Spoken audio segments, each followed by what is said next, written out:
May naiwan pong wallet sa kwarto namin. Sa tingin ko po ay kay Yaya Nita po ito. Sa dati niyo pong katulong na inalis na po sa trabaho. Nagtatakang tinanggap ni Elijah ang wallet. Okay, ako nang bahala dito. Ibibigay ko na lang kay Kauri para maisauli niya kay Yaya Nita. Tumango naman si Esperanza. Sige po sir. Nang makaalis na si Esperanza, nagtataka namang binuksan ni Elijah ang wallet na hawak.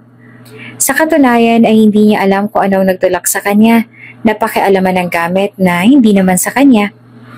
May laman na ilang cash ang wallet pero ang pinakaumagaw sa atensyon ni Elijah ay ang litrato na nasa loob. Picture iyon ni Yaya Nita kasama ang dalawang batang lalaki na mga anak nito. Napangiti si Elijah sa kanyang nakita at isasara na sana ulit ang wallet subalit nagtaka nang may isang picture ang nalaglag mula sa wallet. Dinampot ni Elijah ang picture at animoy binuhusan siya ng isang baldeng nagyayalong tubig sa kanyang nakita. Picture yon ng isang babaeng kasama ang lola nito. Parehong may matamis na ngiti sa labi. Kilalang kilala niya ang mga nasa picture. Pero ang pinakaumagaw sa pansin niya ay ang dalaga na kahit kailan hindi nawala sa isip at puso niya.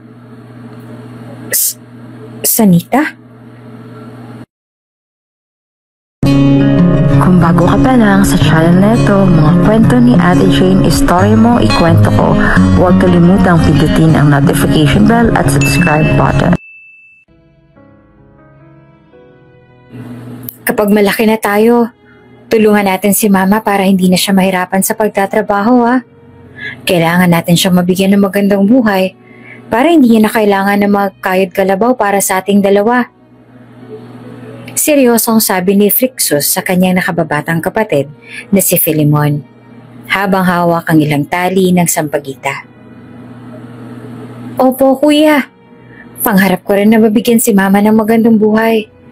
Kahit na paulit-ulit man na sinasabi sa atin ni Mama na hindi natin siya responsibilidad, gusto ko pa rin na makabawi sa kanya sa lahat ng kabaitan, pagmamahal at pag-aalaga niya sa atin. Masiglang sagot ni Filimon habang kumikislap ang mga mata na merong kakaibang mga kulay sa kasabikan. Tama, mahal na mahal niya tayo at wala siyang sawa sa pagtatrabaho para lang matustusan niya ang pag-aaral natin at lahat ng mga pangangailangan natin. Kaya dapat lang na magsumikap tayo sa buhay para sa ating mga sarili. At higit sa lahat, para kay Mama. Kailangan natin makabawi sa lahat ng pagsusumikap at sakribisyo niya para sa atin. Dagdag pa ni Frixus. Gumisi naman si Filimon. Excited na akong tumanda, kuya. Excited na ako magkatrabaho at maibigay kay Mama ang mas magandang buhay. Kasalukuyang nasa tapat ng malaking simbahan ang magkapatid na sina Frixus at Filimon para magtinda ng sampagita. Araw ng Sabado ngayon kaya wala silang pasok sa eskwela. Sa ting wala silang pasok sa eskwela, nagpapaalam sila sa kanilang ina na si Yaya Nita de la Silva na magtinda ng mga sampagita na kinuha nila mula sa kapitbahay. Ginagawa nila ito para magkaroon ng pambaon sa susunod na linggo. O kaya naman ay maipamigay nila sa kanilang ina. Ang dalawang magkapatid ay hindi natatakot sa init ng araw o sa pagod na dulot ng pagtayo sa tapat ng simbahan dahil alam na lang bawat sampagita na kanilang mabibenta ay malaking tulong na para sa kanilang ina. Lalo pat mag-isa lang ang kanilang ina na nagtutusto sa lahat ng kanilang mga pangangailangan. Single mother kasi ang mama nila at wala na ring ibang pamilya maliban sa kanilang dalawa. Habang nagtitinda, nagbibiruan pa silang dalawa at nag-alok ng mga bulaklak sa bawat taong pumapasok at lumalabas sa simbahan. Sa totoo lang, ayaw talaga ng ina ng mga bata na nagtitinda sila sa simbahan dahil masyado raw delikado para sa kanila, lalo pat kay babata pa nila. 9 na taong gulang pa lamang si Frixus at si Filimon naman ay 7 taong gulang. Sa sunod na buwan ay 8 taong gulang na ito. Pero sa kabila ng bata nilang mga edad, wais na kung mag-isip ang dalawa. Iyon bang hindi mo maisip na kay babata pa nila dahil sa mga matured na sila kung mag-isip? Sa kabila ng kanilang murang edad, makikita mo na wais mag-isip ang dalawang bata. Sa kanilang mga salita at kilos, para bang hindi mo iisipin mga bata pa sila dahil may mga pagkakataon na mas mature pa silang mag-isip kesa sa mga nakakatanda. Marunong na silang tumingin ng tama at mali at naiintindihan na nila ang kahalagahan ng pagsusumikap at pagtutulungan bilang isang pamilya. Nagtitinda na naman kayo, nasan bang mga magulang ninyo at hinahayaan lang kayo na magtinda ng sampagita rito? Tanong sa dalawa ng isang ginang nakakalabas lang mula sa simbahan. Aristokratang itsura ng ginang, kaya hindi maiwasan na makadama ng kabang magkapatid. May trabaho po ang mama namin. Kinakabahan na tugon ni Phrixus. May trabaho naman palang ina ninyo, bakit hinahayaan niya pa rin kayo na magtinda dito sa simbahan? Usong-uso na talaga ngayon ang child labor, ano? Ay, mga magulang nga naman sa panahon na to. Pagkatapos magpakasarap at mag-anak ng marami, pagtatrabahuin ng anak dahil hindi na kayang tustusan ng kanilang mga pangangailangan? Hindi po yan totoo. Matapang na sagot naman ni Phrixus. Mabait po ang aming ina. Sa katunayan ay hindi niya po kami pinipilit na magtinda dito. Ngunit kami lang po nagpumilit dahil gusto namin na makatulong kay mama. Ayaw po namin na nakikita siyang nahihirapan kaya kahit na mga bata pa kami, gusto rin po namin na makatulong sa mama namin. Huwag niyo po sanang huhusgahan ang aming ina. Umispid ang ginang. Tila hindi naman ito natuwa sa narinig mula sa isang musmus na bata. Sus, kayong mga bata talaga. Binibilog lang ng mama ninyo ang mga utak ninyo. Ang katotohanan dyan ay masamang ina ang mama ninyo dahil pinapabayaan niya kayo dito. Matapang na sumagot naman si Philemon. Hindi natitinag sa paninira ng ginang. Hindi po ba kalalabas niyo lamang ng simbahan, ginang? Napakunatang noon ng ginang. Oo, bakit? Kung ganon, tsaka kung hiningi niyo po ng tawad sa Diyos ang lahat ng pagkakasala ninyo, ginang. Marahil ay nangumpisal din po kayo kanina sa loob. Sa tingin niyo po ba, ginang, ano po kaya magiging reaksyon ng mga santong tinawag ninyo habang pinagmamasdan kayo ngayon na nanghuhusga ng isang taong hindi niyo naman lubos na kilala sa harap mismo ng tahanan ng Diyos? Philemon, saway ni Phrixus sa kapatid. Ngunit nananatiling matatag ang tingin ni Philemon sa ginang. Nag-aalangan si Phrixus at muling tiningnan ng ginang na tila natigilan naman sa tanong na iyon ng isang 7 taong gulang na bata. Sandaling nawala ng kulay ang mukha ng ginang at kitang-kita sa mga mata ang labis na pagkahiya. Hindi nito inaasahan ang tapang ng sagot mula sa isang bata na tulad ni Philemon. Nakita niyo na? Masamang impluwensya ang mama niyo sa mga musmos na kagaya ninyo. Kung ano-anong tinuturo niya sa inyo. Paisteryang wika pa ng ginang, halatang labis ang pagkapahiya. Ngunit sa halip na umatras, nananatiling matapang si Philemon. Ang tunay na masamang impluwensya po ay yung mga taong tinuturuan tayong manghusga sa kapwa na hindi naman natin kilala. Hindi po ba't ang sabi ng Diyos, mahalin natin ang ating kapwa? Muli, tahimik ang ginang. Lalong dumami ang mga taong nakapaligid na nakikinig at tila nagsisimula ng bumalik ang kulay ng mukha nito. Ngunit hindi ito dala ng galit, kundi ng kahihiyan at pagsisisi. Bago pa man muling makapagsalita si Philemon, mabilis na itong pinigilan ni Phrixus. Pasensya na po kayo sa inasal at sinabi ng kapatid ko, ginang. Sabi ni Phrixus ng may mahinahong boses. Hindi niya lang po maatim na makarinig ng masama tungkol sa aming ina. Lalo na't pareho naming alam na wala naman siyang masamang ginagawa at naging mabuti siyang ina sa aming dalawa kahit mag-isa niya kaming tinataguyod. Sa kabilang banda naman ay isang babae ang nakikinig at nanonood sa nangyayari at hindi nito maiwasan na mabigla sa lahat ng mga katagang lumalabas sa bibig ng dalawang musmos na bata. Gumuhit ang isang makahulugang ngiti sa labi ng babae at agad din itong may tinawagan. Sa tingin ko ay may nahanap na akong isa pang candidate na kukumpleto sa 3 kailangan natin. Sabi ng babae sa kung sino mang kausap nito. Sorry po sir, hindi po namin sinasadya na harangan ang dadaanan ninyo. Kaagad na humingi ng paumanhin si Frixo sa isang lalaki na siguro ay magsisimba. Matapos nilang magpatentera sa daan. Ayos lang. Ngumiti naman ang lalaki at tiningnan ang hawak na sampagitan ng dalawang bata. Tinitinda niyo bang mga yan? Sumagot agad si Frixos. Opo sir, gusto niyo po bang bumili? Oo, magkano bang mga yan? 10 lang po isa sir. Ilan po bang gusto niyong kunin? Tiningnan ng lalaki ang wallet na kinuha ito mula sa loob ng bulsa at tila naghanap ng baryaron. Nang mag-ring ang cellphone nito, ibinalik ng lalaki ang wallet sa loob ng bulsa at kinuha ang cellphone. Sinagot na ng lalaki ang tawag at bigla na lamang nilampasan ng dalawang bata na pareho namang natulala at nabigla. Kuya, anong nangyari? Bakit po bigla na lang siya umalis? Nagtatakang tanong ni Filimon. Sa tingin ko ay mahalaga ang tawag na natanggap niya.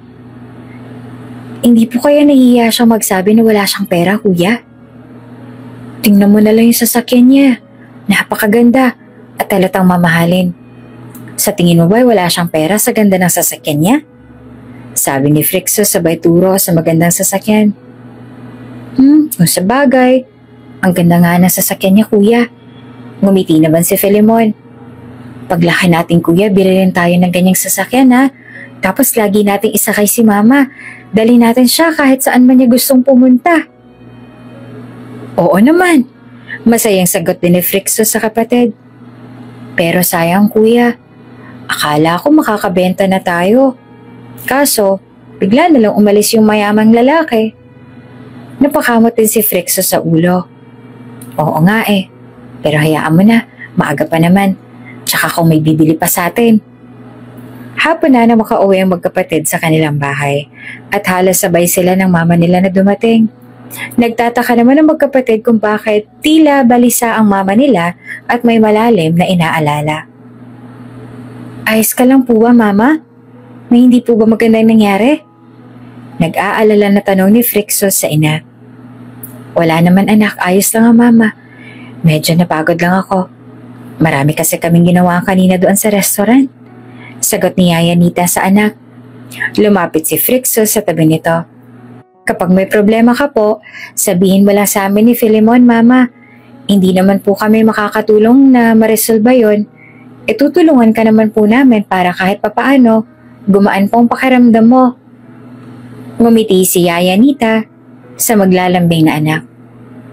Maraming salamat anak. Sige na, magpahinga na muna kayo ng kapatid mo. Magluluto lang ako. Tatawagin ko na lang kayo kapag handa ng pagkain. Alanganin naman na tumango si Frixos at lumapit na ito sa kapatid na si Filimon, nakakalabas lang din sa kwarto nila dahil nagpalit pa ito ng damit. Narinig naman ni Yaya Nita ang bunsong anak na nagtanong sa kuya nito kung ano nangyari. Marahil ay napansin ang pag-aalala sa itsura ni Frixos pero hindi niya na narinig kung ano ang sagot ni Frixos dahil dumiretso na siya sa kusina. Balita ko, magtatanggal raw ngayon ng mga staff. Sana naman hindi ako yun. Ako lang ang inaasahan sa aming pamilya. Walang trabaho ang mama at mga kapatid ko. Yung bagong asawa naman ng mama ko ay palamunin. Walang balak na maghanap ng pagkakakitaan. Gusto yung nakaupo lang siya buong maghapon at ayaw malang gumawa na kahit anong gawain sa bahay. Nag-aaral pa ang isang kapatid ko. Nag-aalala ang sabi naman ni Wanda. Kaibigan at katrabaho ni Yaya Nita. At sana rin ay hindi ikaw yon dahil may mga anak ka.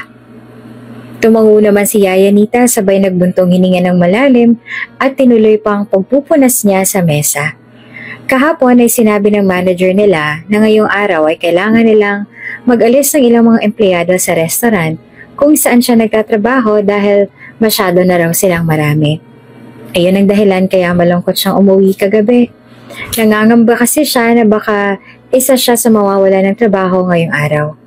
Sobrang dami ng kailangan niyang bayaran at nakakaawa ang mga anak niya kung mawawalan man siya ng trabaho. Sinubukan niya na nga na maging positive ngayon at huwag mag-isip ng kung ano-ano. Ngunit sadyang hindi niya lang maiwasan. Nag-aalala kasi talaga siya. Nakapagpa-check up ka na ba, Yaya Nita? Maya-maya pa ay tanong ulit ni Juanda sa kanya. Hindi pa nga eh, sagot niya. Bakit hindi pa? Di ba lagi kang inaatake ng hika mo? Nag-aalalang tanong nito. Oo, pero hindi na mahalaga yun sa ngayon. May ibang mga bagay pa akong kailangang unahin. Marami rin kasi mga bayarin sa eskwela ang anak ko. Nakakaawa naman kung mahuhuli sila sa bayarin. Nako, kailangan mo nang agapan yung sakit mo. Baka mamaya kung ano pang mangyari, mas lalo pang nakakaawang mga anak mo. Sabay tapik ni Wanda sa balikat niya. Sa susunod na sahod, magpapacheck up na ako. May inhaler naman akong laging dala kaya kampante pa ako sa ngayon. Seryoso na siya sa kanyang trabaho. Mas maraming mga customer sa restaurant compare nitong mga nagdaang araw. Sobrang dalang lang ng mga pumapasok kung kaya'y wala siyang tigil sa pagpuna sa mesa. Yaya Nita, mag-usap tayo sa opisina ko. Seryoso na sabi ng kanyang manager na talagang lumapit pa sa kanya habang abala siya sa kanyang ginagawa. Sige po sir, sagot niya. Nagkatinginan pa silang dalawa ni Wanda na makita sa mga mata ang pag-aalala para sa kanya. Matapos niyang mapunasan ng mesa, ay nagtungo siya sa opisina ng manager para makapag-usap sila. Huminga muna ng malalim bago marahan na kumatok ng 3 beses sa pinto. Nang marinig niya ang boses ng manager mula sa loob, pinihit niya na pabukas ang pinto at pumasok na siya sa loob. Ano pong pag-uusapan natin, sir?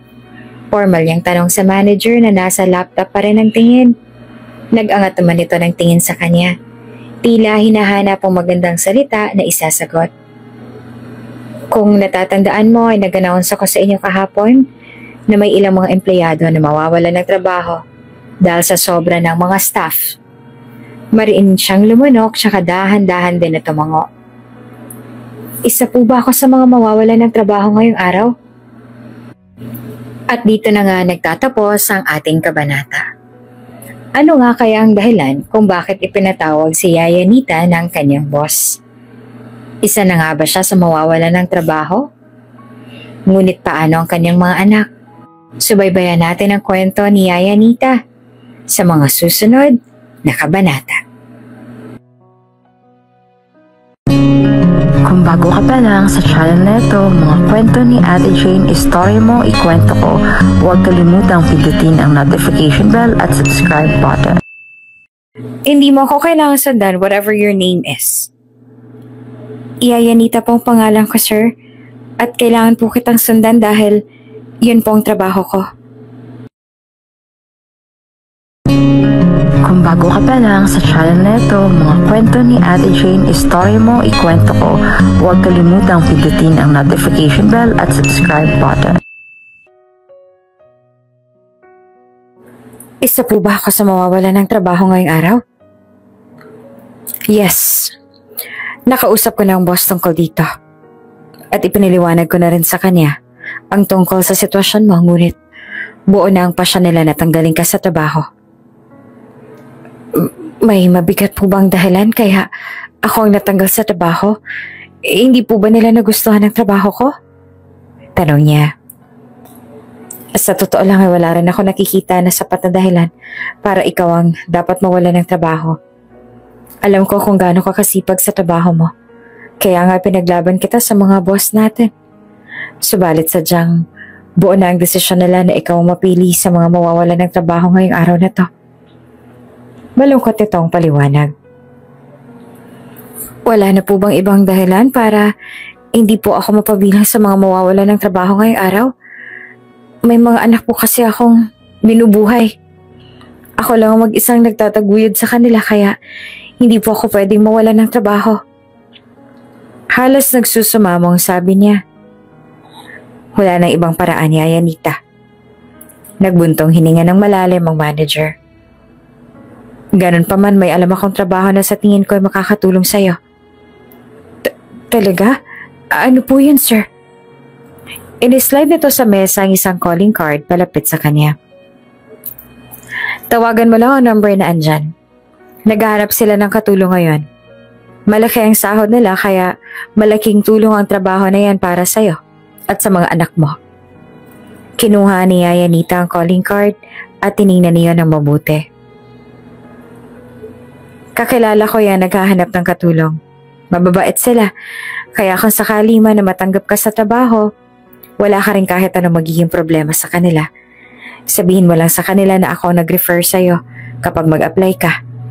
Dagdag pa ng manager. Maraming salamat po, sir. Mag-a-apply po agad ako dito para sa mga anak ko. Masayang sabi niya. And by the way, mamaya lang ay isisenda sa bank account mo ang sahod mo para sa isang taon? Po? Sahod? Para sa isang taon? Gulat na tanong niya. Oh, yan kasi ang patakaran ng may-ari. Kapag may empleyadong natanggal sa trabaho, kailangan nila siyang sahuran ng parehong halaga ng magiging sahod mo para sa loob ng isang taon. Mabuti na lang talaga, kahit na medyo malas siya sa araw na to, ay may maganda pa rin nangyari dahil may trabaho na kaagad siyang pag-a-applyan at nag-send pa ng malaking halaga ang company bilang pa-farewell salary sa kanya at sa iba pang mga natanggal sa trabaho. Katulad nga ng sinabi niya sa manager niya at kay Wanda, kinabukasan after niyang mawalan ng trabaho ay tumawag na agad siya doon sa calling card na ibinigay ng dati niyang manager. At sa sunod na araw na kaagad ang schedule ng personal interview niya. Congratulations, Miss Garcia! You're hired. Sa sunod na araw ay maaari ka na magsimula sa iyong trabaho. Nakangiting sabi sa kanya ng magandang babae na nag-interview sa kanya. Talaga po, ma'am? Naku, maraming salamat po. Masaya niyang saad. Tinanggap niya rin ang pakikipagkamay sa kanya ng magandang babae. Mabuti na lang talaga at madali lang ang interview kung kaya'y hindi siya nahirapan.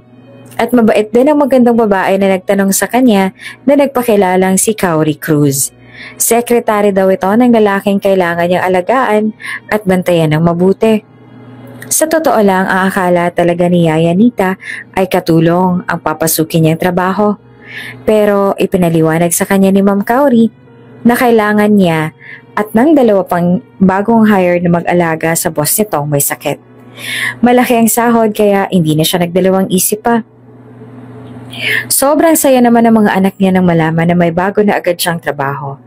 Hindi niya muna kasi pinaalam sa mga anak niya na natanggal siya doon sa pinapasukan niyang restaurant dahil alam niya na malulungkot ang dalawa. Saka niya na lang sinabi ng sure nang may bago na agad siyang trabaho. Huwag kang mag-alala, Yaya Nita. Ako na munang bahala sa mga anak mo. Sabi ni Ryan, ang ninang ni Filemon na kaibigan niya rin. Work from home si Ryan kaya naman sa isip niya na dito niya muna iwan ang anak niya habang pumapasok siya sa trabaho.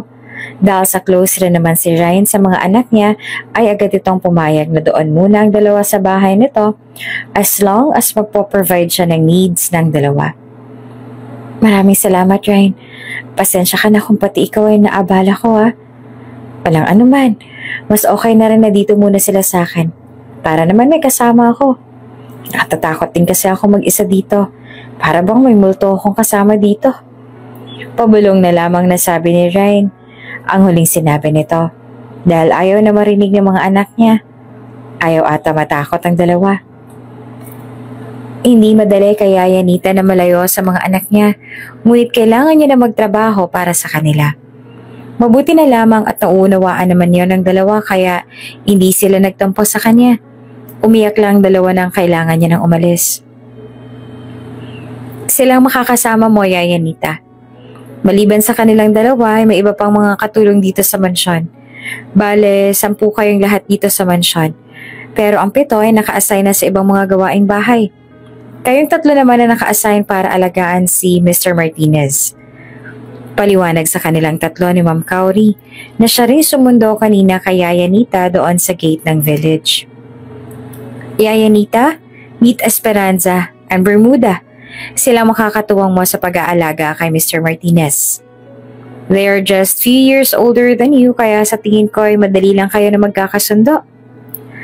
Magalang na yumuko si Yaya Nita sa harap ng 2 katrabaho niya. Magandang araw po sa inyo. Ako po si Yaya Nita. Pero Nita na lang pong itawag ninyo sa akin. Sana'y maging magkasundo po tayong lahat. Ngunit nananatili lamang na tahimik ang dalawa na para bang wala silang naririnig kaya awkward na tiningnan niya si Ma'am Cowrie na bahagya namang napailin. As I said, kayong tatlo ang magiging magkatuwang sa pag-aalaga kay Mr. Martinez. Kaya make sure na magiging maayos ang relasyon ninyong tatlo dahil ang pinakaayaw ko at ni Mr. Martinez sa lahat ay yung mga nag-aaway-away. Do you understand? Sabay-sabay naman silang tumangong tatlo. After nun ay ang tanong naman ni Bermuda. Matanda na po ba si Mr. Martinez? May sakit ba siya? Paralisado na po ba siya at nakastay lang sa kanyang kama? No? Kung ganun po, ano pong kapansanan ni Mr. Martinez? Tanong naman ni Esperanza. Pero bago pa man makasagot si Ma'am Cowrie, ay may narinig na silang mga yapak pababa ng hagdan. Lahat sila'y napabaling ang tingin sa taong bumaba doon at ilang saglit lang ay nakita nila ang isang gwapong lalaki na may hawak na isang tungkod.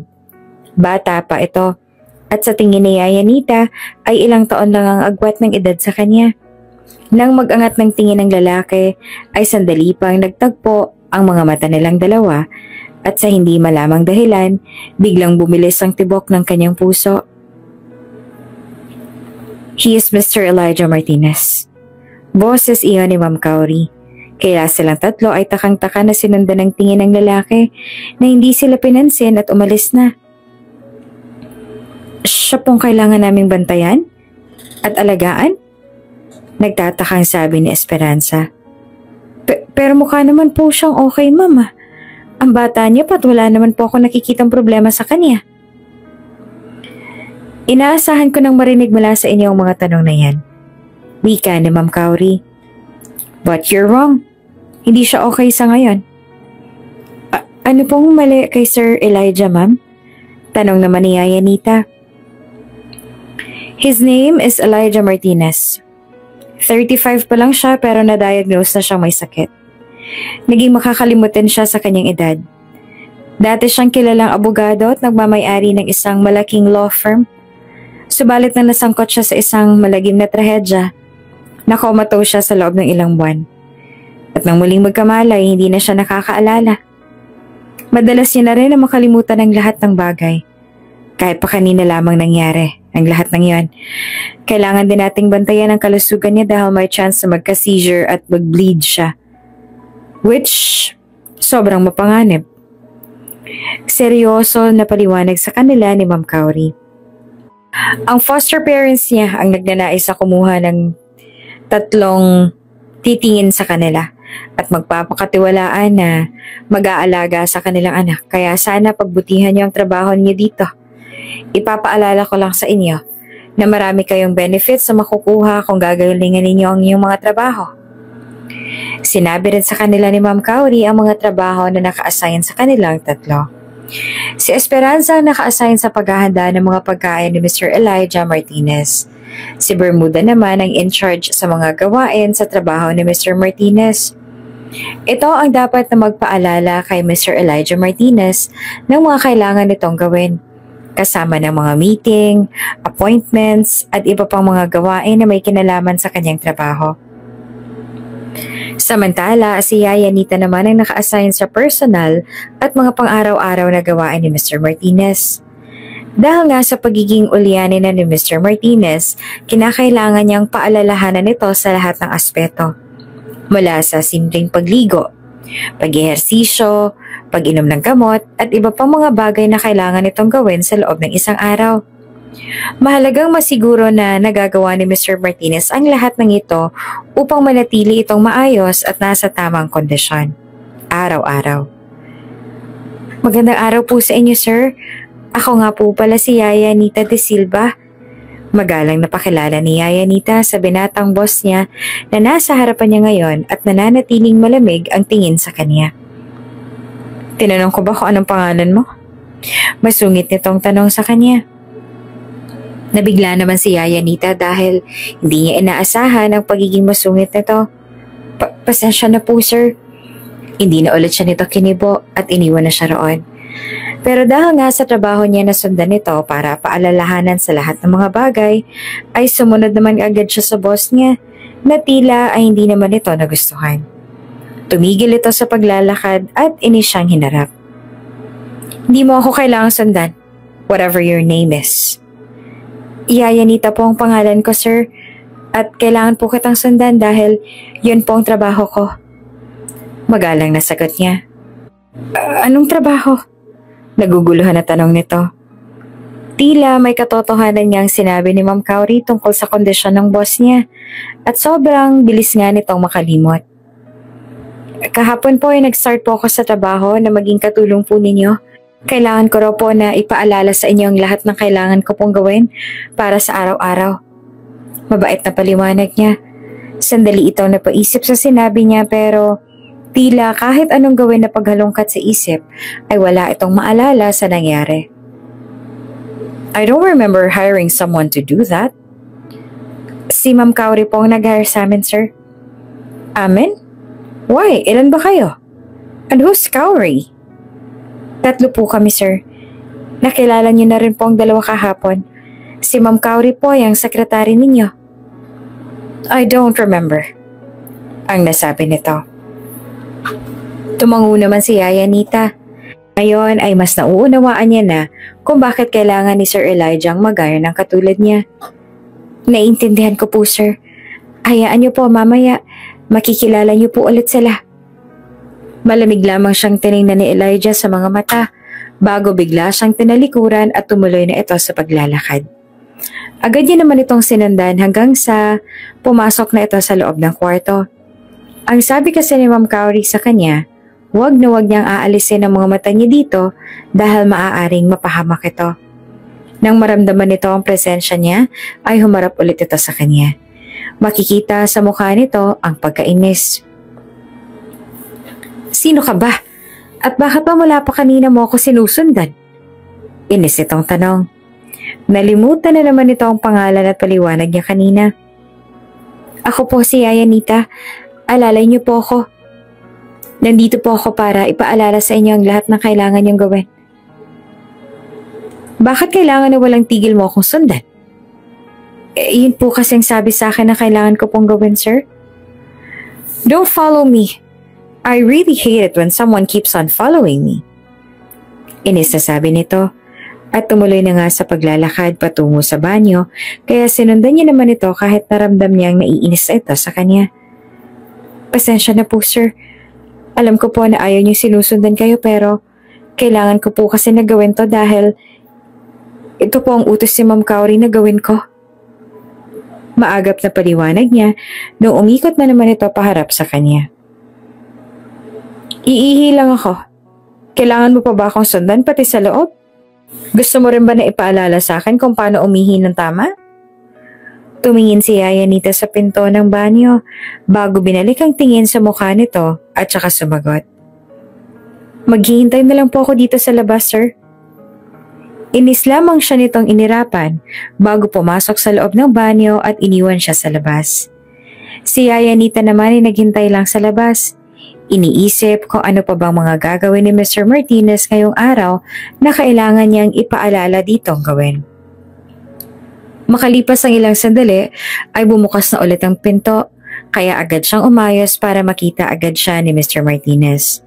Yan nga lang, para bang nalimutan ulit nito na nasa labas siya dahil nang makita siya ay nabigla ito at napatanong ng, "Who are you?" At dito na nga nagtatapos ang ating kabanata.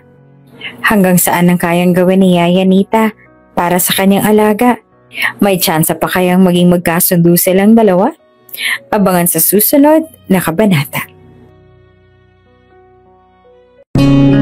Kung bago ka pa lang sa channel na ito, mga kwento ni Ate Jane, Story Mo, Ikwento Ko, huwag kalimutang pindutin ang notification bell at subscribe button. Yayanita? Yes, Ma'am Cowrie. Bakit po? May ipag-uutos po ba kayo? Wala naman. By the way, I heard na may anak ka na? Opo, ma'am. 2 po sila. 9 na taong gulang po ang panganay ko at ang bunso ko naman po ay 8 taong gulang. Oh, what about their father? Kung bago ka pa lang sa channel na ito, mga kwento ni Ate Jane, story mo, ikwento ko, huwag kalimutang pindutin ang notification bell at subscribe button. Makalipas ang ilang sandali ay bumukas na ulit ang pinto. Kaya agad siyang umayos para makita agad siya ni Mr. Martinez. Yun nga lang, para bang nalimutan ulit nito na nasa labas siya dahil nang makita siya ay biglaan na lang itong napatanong ng, "And who are you?" Ang akala ni Yaya Nita ay magiging madali lang lahat dahil nga sa ang kailangan niya lang na gawin ay ang ipaalala kay Mr. Martinez ang mga kailangan nitong gawin sa pang-araw-araw. At kung kinakailangan ay tutulungan niya rin ito subalit hindi iyon naging ganong kadali. Lalo na't medyo may pagka-attitude din itong si Mr. Martinez. Sa lumipas sa isang linggo, ang paulit-ulit niyang ipinapakilala ang sarili niya dito dahil sa tuwing nakikita siya nito ay lagi itong nag-freak out kasi bakit daw lagi niya na lang itong sinusundan. "Kamusta naman ang trabaho ninyo?" Seryoso na tanong sa kanila ni Ma'am Cowrie na ngayon ulit nagpakita dito sa mansyon. "Maayos naman po, ma'am. Medyo mahirap lang po talaga na pakainin si Mr. Martinez ng mga masustansyang gulay at ang gusto niya lamang po ay laging uminom ng mga mamahaling alak o di kaya'y wine," sagot ni Esperanza. "Oh, that's so him," naiiling na sabi nito bago tiningnan si Bermuda. "Nung unang araw po ay nahirapan din po ako na ipaalala sa kanya na may mga meeting siya dahil nagmamatigas po siya palagi. Pero kalaunan ay maayos na rin po. Masungit lang po talaga sa akin si Sir." Huli siyang tiningnan ni Ma'am Cowrie at tinanong kung kamusta na ba ang trabaho niya. "Okay rin naman po ang trabaho ko, ma'am. Minsan ay natatakot lang po sa akin si Sir Elijah dahil lagi po ako nakasunod sa kanya. Pero pag pinapaliwanag ko po sa kanyang dahilan ay naiintindihan niya naman po kung bakit." Tumango naman si Ma'am Cowrie. "That's good. Masaya ako na kahit papaano ay nakapag-adjust na kayo sa mga trabaho ninyo. By the way, sa susunod na araw please be prepared dahil may ilang mga challenges ako para sa inyo." Anong challenge po, ma'am?" tanong ni Bermuda. "Malalaman niyo rin yan sa susunod na araw. Basta ang paalala ko sa inyo ay mag-ready lamang kayo." Makahulugang sabi ni Ma'am Cowrie bago tumayo. Nagpaalam na ito sa kanila na aalis na para kausapin si Mr. Martinez. Kaya naiwan si Yaya Nita kasama ang dalawa niyang katrabaho na hanggang ngayon ay hindi pa rin niya ka-close at ang dalawa lamang ang laging nag-uusap. Anong challenge na naman kaya yun? Hindi pa ba sapat na challenge na sa atin ng araw-araw na kailangan natin magpaliwanag kay Mr. Martinez? May bahid ng inis sa wika ni Bermuda. Ewan ko ba? Pero sana naman ay hindi mahirap ang ipapagawa niya sa atin sa susunod na mga araw. Sabi naman ni Esperanza at basta na lang siyang iniwan ng dalawa. Kahit si Yaya Nita naman ay na-curious din sa kung ano bang klase ng challenge ang sinasabi ni Ma'am Cowrie. Pero hindi na siya naglaan ng mahabang oras para isipin kung ano iyon. Sa sumunod na umaga ay maaga na naman na nagising si Yaya Nita. Kailangan niyang gisingin si Mr. Martinez at ipaalala dito na kailangan pa nitong mag-shower at kumain ng almusal sa baba. Isang mahinang katok muna ang ginawa niya sa pinto ng kwarto ni Mr. Martinez bago marahang tinulak pabukas ang pinto. Nakita niya itong nakahiga pa sa kama at mahimbing pa rin ang tulog. Nung unang araw niya sa trabaho, pagkatok niya pa lang sa pinto ay gising na ito. At pagpasok niya ay matalim na ang tingin nito sa kanya pero mula kahapon ay tulog na ito sa tuwing papasok siya. Tila ba kahit pa hindi siya nito naaalala ay nasanay na ang utak at katawan nito na lagi siyang nariyan. "Mr. Martinez?"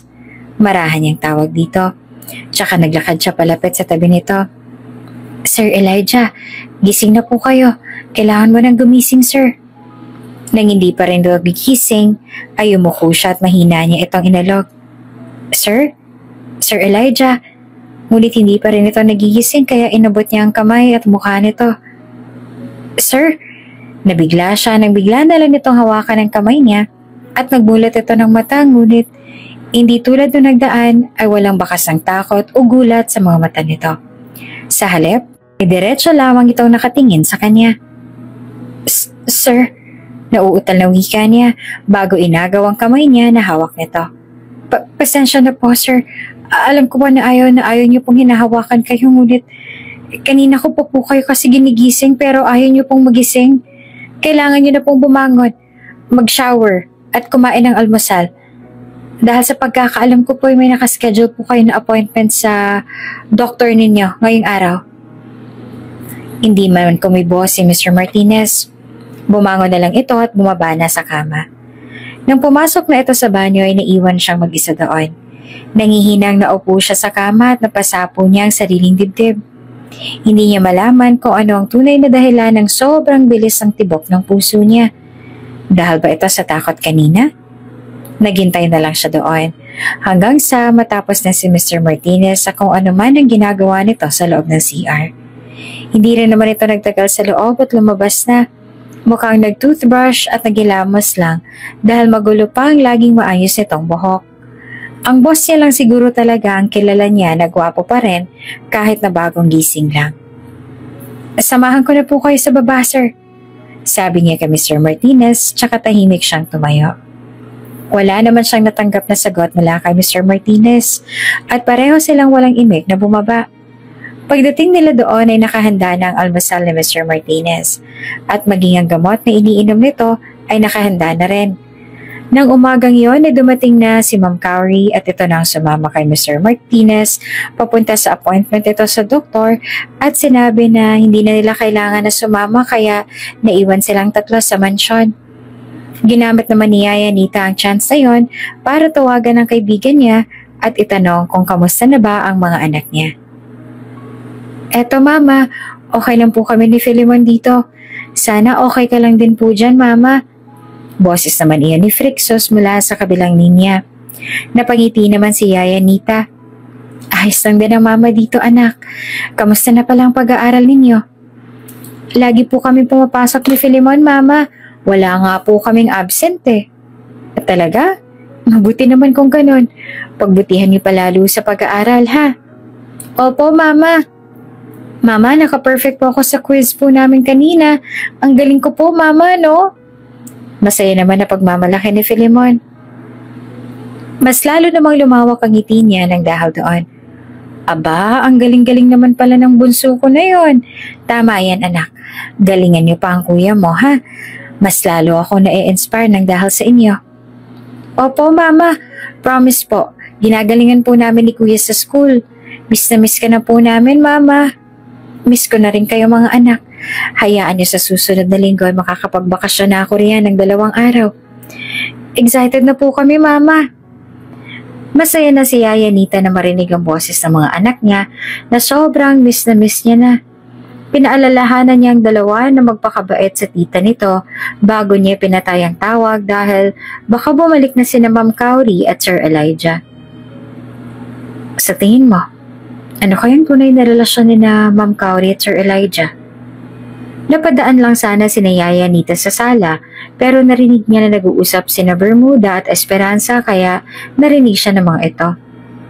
Hindi ba sabi, boss ni Ma'am Cowrie si Sir Elijah? Sagot pa ni Bermuda. Oo nga, pero naniniwala ka ba na yun lang talagang namamagitan sa kanilang dalawa? Bakit ba? Feeling ko nga kasi magjowa yung dalawang yun. Sabi naman ni Esperanza. Paano mo naman nasabi?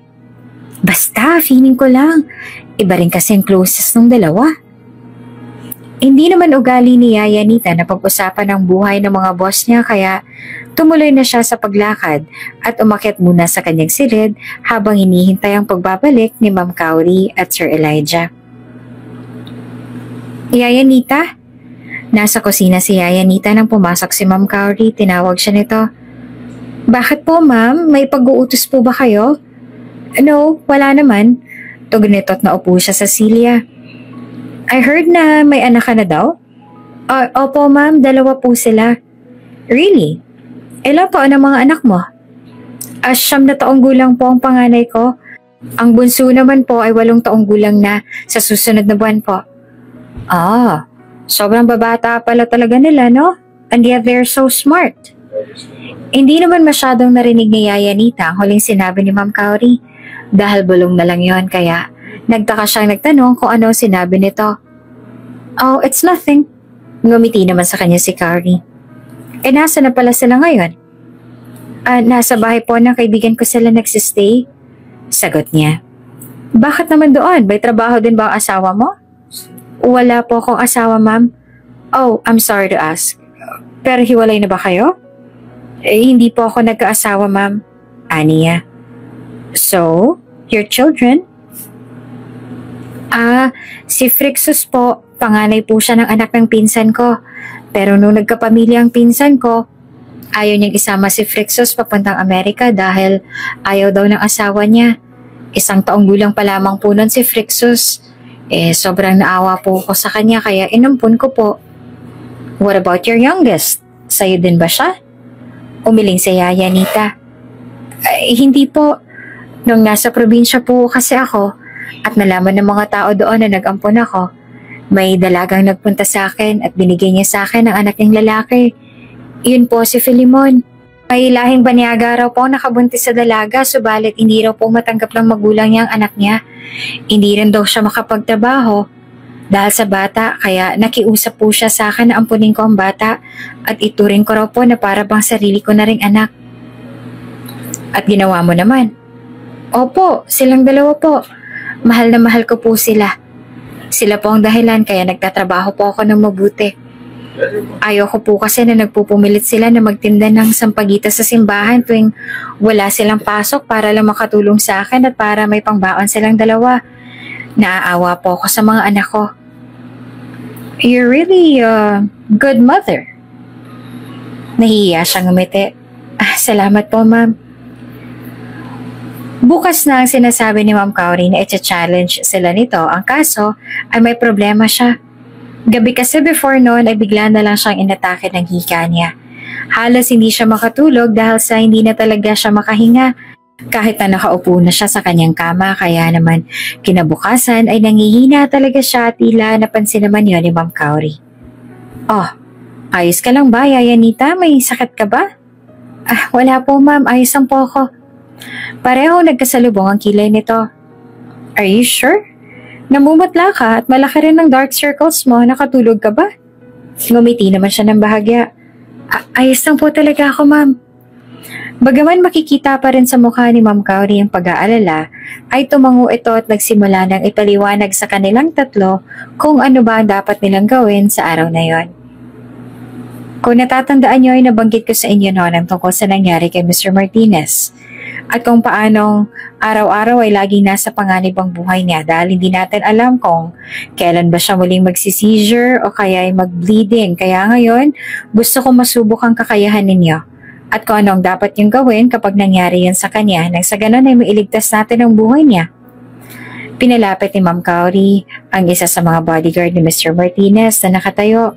Inutusan din ito ni Ma'am Cowrie na humiga sa sahig. Let's pretend na siya si Mr. Martinez at naabutan niyo siya nakahandusay sa loob ng kwarto niya or anywhere he can be. Aside from tumawag kayo ng tulong or ambulance, kailangan niyo rin siyang tulungan. Ngayon, ang gagawin niyo dito sa bodyguard which we pretend as si Mr. Martinez ay buong lakas niyo siyang bubuhatin at pauupuin sa couch na yon. Medyo may kalayuan din ang couch ang tinutukoy ni Ma'am Cowrie. At sa itsura ng bodyguard ay mabigat ito dahil malaki ang katawan at sobrang matangkad pa nito. Si Bermuda na ang unang gumawa at sunod na si Esperanza. Bagaman nahihirapan ay nagawa nila yon ng maayos. Now it's your turn, Yaya Nita, sabi ni Ma'am Cowrie, tsaka tumango ito sa kanya. Tumango naman siya at lumapit sa lalaki subalit ang patayuin pa lang ito at ipaakbay sa kanya ay sobrang hingal na siya. Dagdagan pa nang hindi pa lubusan na nawawala ang hika niya kaya hindi niya na magawang madala sa couch ang lalaki at natumba na silang pareho. Kaagad naman na may dumalo sa kanila pero hindi niya masyadong napansin kung sino yon dahil hinahabol niya pa ang kanyang paghinga. Here, drink this. At dito na nga nagtatapos ang ating kabanata. Sino kaya nag-alok sa kanya ng inuming yun? Mapagtagumpayan kaya nila ang challenge ni Miss Cowrie? Abangan sa susunod na kabanata. Kung bago ka pa lang sa channel na ito, mga kwento ni Ate Jane, istorya mo, ikwento ko, huwag kalimutang pindutin ang notification bell at subscribe button. Sa tingin ko ay hindi ko na rin makakaya pang magkunwari na sobrang lala na ng pagiging makakalimutin ko. When I can remember everything and anything. Seryosong sabi ni Elijah kay Kauri. Kung bago ka pa lang sa channel na ito, mga kwento ni Ate Jane, istorya mo, ikwento ko, huwag kalimutang pindutin ang notification bell at subscribe button. Here, drink this. Kaagad siya nag-angat ng ulo nang marinig niyang boses ng boss niyang si Elijah. Seryoso nakatingin sa kanya ang malauling nitong mga mata habang inaabot sa kanya ang isang basong may lamang tubig.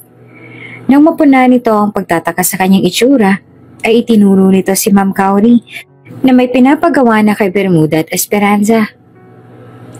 Sabi ng babaeng yon, ibigay ko raw sa iyo ang tubig na to. Tiningnan ni Yaya Nita ang baso sa harap niya bago tinanggap iyon. Salamat po, sir. Uminom siya ng tubig habang si Mr. Martinez naman ay umupo sa may tabi niya. Unlike before, medyo mas kalmadong itsura nito, pero nababahiran pa rin ang pagtataka ang mukha nito. Who are you? At bakit ka nasa pamamahay ko? Mahinahon na tanong nito. Hindi na naman siya matandaan nito. Ako po si Yaya Nita, sir. Katulong niyo po ako. Sagot niya. Tumingin naman si Mr. Martinez sa direksyon nila Ma'am Kauri. How about them? Who are they? Ang magandang babae po na nag-utos ay ang sekretarya po ninyo, sir, si Ma'am Kauri. At ang dalawa naman pong mga babae ay katulong niyo rin po dito. Pareho po kaming tatlo. Ang mga malalaking lalaki naman po, yan pong mga bodyguard mo po. Anong ginagawa nila? I don't understand why they look like they're practicing. Ay opo, challenge po yan sa amin ni Ma'am Kauri. Para pag may hindi raw pong magandang mangyari sa'yo, alam na daw po namin kung anong dapat namin gagawin. Ani Yaya Nita, bago muling uminom ng tubig. So, you're challenged? Nakataas ang isang kilay na tanong nito. Medyo nahihirapan lang po ako kanina. Masyado po kasi mabigat yung lalaki. Why? Anong nangyari? Hindi niya alam kung nakalimutan na naman ba nito ang mga nangyari o sadyang hindi lang ito nakita ang lahat. Hindi ko po kasi siya natulungan na madala sa couch. Natumba na po kaming pareho. Sagot niya. Medyo nahihiya dahil pakiramdam niya ay sobrang mahina siya dahil madali lang na nagawa ni Esperanza at Bermuda. Pero siya ay sobrang hirap na hirap. Hindi ko nga rin magets kung bakit kailangan pang gawin lahat ng to. It's not that I'm going to die. Napailing pa si Elijah. Baka gusto lang po talaga ni Ma'am Kauri na makasiguro na maging ligtas po kayo. Hinayaan muna siya ni Ma'am Kauri na makapagpahinga sa loob ng ilang minuto at nang makita nitong okay na siya, ay muli niyang tinawag para sumali na sa mga pinapagawa nito. Dahil nga sa hindi siya napasama sa ilang mga challenges na nauna na, kabawasan naman yon sa mga puntos niya. Alam naman nating lahat na mainitin ang ulo ni Mr. Martinez. At gusto niya na kapag may isang bagay siyang pinag-uutos ay magagawa ka agad-agad. Dahil ayaw na ayaw niya ang pinaghihintay siya. Ngayon, bilang isa sa pinakamadaling ipapagawa ko sa inyo, may mga ilang bagay na nakatago sa ibaba at kailangan niyo yun mahanap at dalhin sa akin dito sa 3rd floor. Kung sino ang pinakaunang bumalik, dala ang kung anumang bagay na mabubunot niyo, ay siyang panalo para sa round neto. Pahayag ni Ma'am Kauri sabay turo sa box na hawak ng isa sa mga bodyguard ni Mr. Martinez kung saan ay may 3 papel ang naroon sa loob. Hindi ko pa nasasabi ito sa inyo dahil gusto ko na maging sobrang exciting ng round. But whoever wins today ay may additional na 100,000 sa kanilang salary since sumasahod kayo every mid at end of the month. Ang total na madadagdag sa mga sahod nyo ay 200,000. Nakaramdam si Yaya Nita ng excitement dahil sa kanyang narinig.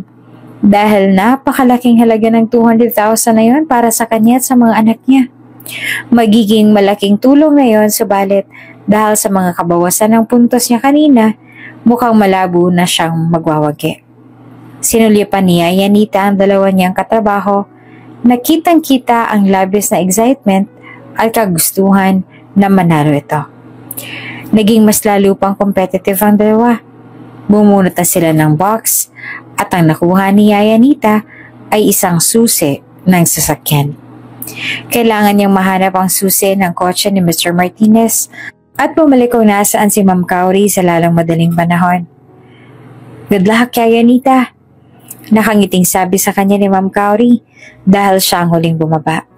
Naupo na rin ito sa silya at hiningi sa bodyguard ang cellphone nito. Tumango naman si Yaya Nita at sumagot.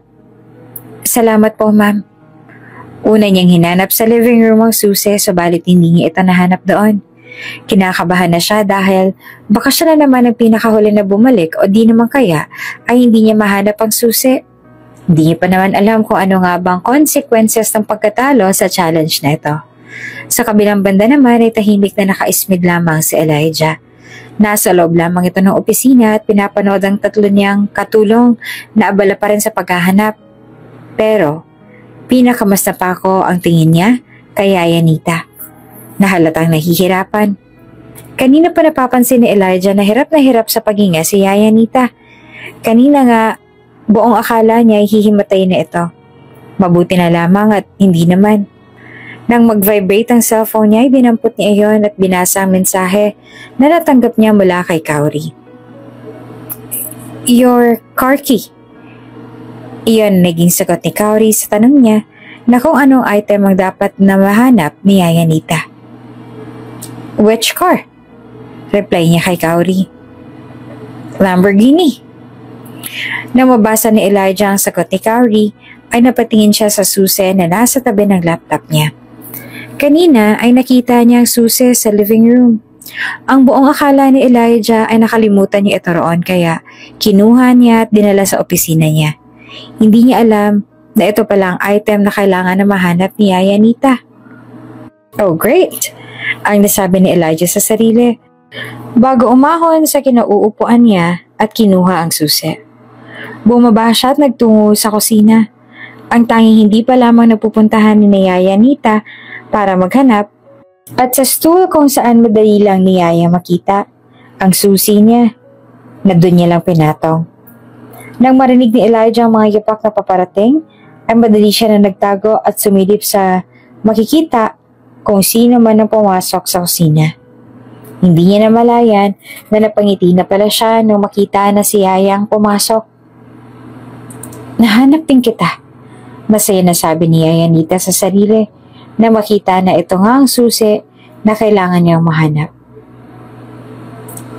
Ang buong akala ko rin, Elijah, ay si Yaya. Si Yaya Nita na ang una makakabalik kung nasaan si Cowrie pero pagdating nila roon ay nandoon na si Esperanza at Bermuda at pareho na nilang dalang mga item na kailangan nilang mahanap. I'm sorry, Yaya Nita, pero ikaw na naman ang nahuli, sabi pa ni Cowrie. Tiningnan ni Elijah si Yaya Nita para makita ang reaksyon nito at maging siya'y nalungkot din nang makita ang lungkot ito sa naging resulta. Yaya Nita! Napahiyaw si Elijah na makita niyang babagsak na si Yaya Nita dahil tuluyan na nga itong nawala ng malay. Mabuti na lamang at bago pa man ito matumba ay nakatakbo na si Elijah papalapit at nasalo niya ito. Dahil sa nangyari ay agad na tumawag ng doktor si Elijah para matingnan ang lagay ni Yaya Nita. Maging si Cowrie ay nag-aalala na rin para kay Yaya Nita dahil sa biglaan na lang nitong pagbagsak kanina. Ano pong nangyari sa kanya, Doc? Nag-aalala na tanong ni Cowrie matapos na matingnan ng doktor ang kalagayan ni Yaya Nita. She lost consciousness because of a prolonged and severe asthma attack. Dahil na rin sa pagod at dumagdag pang anxiety niya na mas lalo pang nagpapahirap sa kanyang paghinga. Sa nakikita kong kondisyon niya ngayon, she's been battling with this condition for years. And it's become increasingly difficult to manage. Paliwanag ng doktor kaya nagkatinginan sina Cowrie at Elijah na parehong may pag-aalala para naman kay Yayanita. Malala na po ba ang asthma niya? Tumango naman ang doktor. Yes, the inflammation is in her airways. It has been highly persistent and aggressive, causing her breathing to become dangerously restricted. This isn't just a mild case. Her asthma has been relentless and is particularly challenging to control. Nag-iwan ng doktor ng mga reseta na makakatulong kay Yayanita para kahit papaano ay maagapan pa ang asthma nito. Sa tingin ko may kasalanan ako sa nangyari. Sabi ni Cowrie na problemado. Alam ko may health condition siya. And yet, nag-insist pa rin ako sa challenge na to. It's okay. Malinis naman ang intensyon mo. Gusto mong mapatunayan kung sino nga ba sa tatlo ang karapat-dapat. Wika ni Elijah habang nakatingin pa rin sa kanya. Yayanita na natutulog sa kama nito? Hindi lang dapat natin alam na mangyayari ang lahat ng to. Lumabas sila sa kwarto para makapag-usap sila ng maayos at hindi na marinig ni Yaya kung ano man ang sasabihin nila. Sa tingin ko, hindi ko na rin makakaya na magkunwari na sobrang lala na ng pagiging makakalimutan ko. When I can remember everything and anything. Seryoso na sabi ni Elijah kay Cowrie. Tinaasan siya ni Cowrie ng kilay. Why not? Mag-a-acting ka lang naman fool sa harapan nila. In that way, madali lang din natin matutukoy kung sino nga bang mapagkakatiwalaan natin sa kanilang tatlo. At hindi sila matulad sa mga dati mong katulong na niloko ka at naging spy ng mga kalaban. Exactly. Hindi ako sanay na umaktong tanga dahil hindi naman ako ganun. Umirap naman si Cowrie sabay tinapik ang balikat niya. Come on, little cousin. Diba itong napagkasundoan natin ang gawin mo? Kailangan mo pa ng isang tao na mapagkakatiwalaan, hindi lamang para maging katulad mo, kundi para sa mga matataas pa na posisyon. As for me, si Yayanita ang napili kong candidate. Ako ang nagpasok sa kanya, dito. She is my responsibility here. Candidate ng parents mo ang dalawa. Pero masasabi ko rin na ang laki ng advantage ng dalawa kaysa kay Yayanita. She's weak than I expected her to be. Malapit na natin makita kung sino nga ba dapat ang pagkatiwalaan natin. Pero, punutol ni Cowrie ang sasabihin niya. Don't be so soft-hearted, little cousin. Kanina'y nawala ka sa karakter mo. Tinawag mo pang pangalan ni Yayanita at tumakbo ka palapit sa kanya para saluhin siya. When hindi naman dapat gano'n ang karakter ang pinapakita mo sa tatlo. Remember Elijah, the last time na naging sobrang mabait ka sa mga empleyado mo, nalagay sa panganib ang buhay mo. Muntik ka nang mawala dahil sa amin. So don't do the same mistake twice, Elijah. Ayoko mapahama ka na naman. Malalim na nagbuntong hininga si Elijah at saka tumango bilang pagsang-ayon sa sinabi ng pinsan niya, also known as sekretarya niya. Dahil nga sa sobrang seryoso ng kanilang pag-uusap, ay pareho na lang hindi pinansin ang isang taong nakikinig pala sa kanilang pag-uusap. Nakangiti si Bermuda at ngayon ay alam na kung ano ang mga nangyayari. Mas mataas pa na posisyon. Ano naman kayang posisyon ang tinutukoy ng dalawa kanina? Tanong ni Bermuda sa sarili. Hindi na bale. Ngayong alam ko na ang lahat ng to, ay test ng pala sa aming tatlo. I will make sure na ako mananalo. Alam ko naman talaga na ang dapat na manalo dahil sa aming tatlo ay ako. Dahil ako naman ang pinakamagaling. Narinig pa ni Bermuda ang lahat ng usapan ni Sir Elijah at Ma'am Cowrie. Nalaman niya ang tunay na relasyon ng dalawa. Hindi pala sila basta mag-boss at secretary kundi sila ay magpinsan. Hindi rin tunay na may sakit si Elijah. Well, hindi totally dahil base sa pagkakasabi ni Elijah Martinez ay may sakit ito at makakalimutan din pero hindi naman siya totally ulyanin tulad ng sinasabi ng Ma'am Cowrie sa kanila at tulad ng karakter na madalas itong i-portray kapag kaharap sila at sa lahat ng yon ay pagpapanggap. Almost a break na ni Mr. Martinez ang pagpapanggap nito dahil lang sa yayanita na yon. Tingin mo, may gusto kaya si Mr. Martinez kay Yayanita? Seryoso na tanong ni Bermuda kay Esperanza na ngayon ay kasama niya dito sa may balkonahe. At dito na nga nagtatapos ang ating kabanata. Ano kayang nahalata ni Bermuda at Esperanza sa mga kilos at gawi ni Mr. Martinez at Yayanita? Kaya na nga kayang umamin si Mr. Martinez ng kanyang totoong kondisyon? Ano naman kaya magiging reaksyon ni Yayanita kapag nalaman na wala naman talagang sakit si Mr. Martinez? Abangan sa susunod na kabanata. Kung bago ka pa lang sa channel na ito, mga kwento ni Ate Jane, Story Mo, Ikwento Ko, huwag kalimutang pindutin ang notification bell at subscribe button. Di ko mabilang kung ilang beses ko na bang hiniling sa'yo na mag-asawa ka na, Ellie. Wala pa rin ba sa isip mo ang tungkol dyan? Tanong ni Kaori. Kung bago ka pa lang sa channel na ito, mga kwento ni Ate Jane, Story Mo, Ikwento Ko, huwag kalimutang pindutin ang notification bell at subscribe button. Tingin mo, may gusto kaya si Mr. Martinez kay Yayanita? Seryoso na tanong ni Bermuda kay Esperanza na ngayon ay kasama niya dito sa may balkonahe.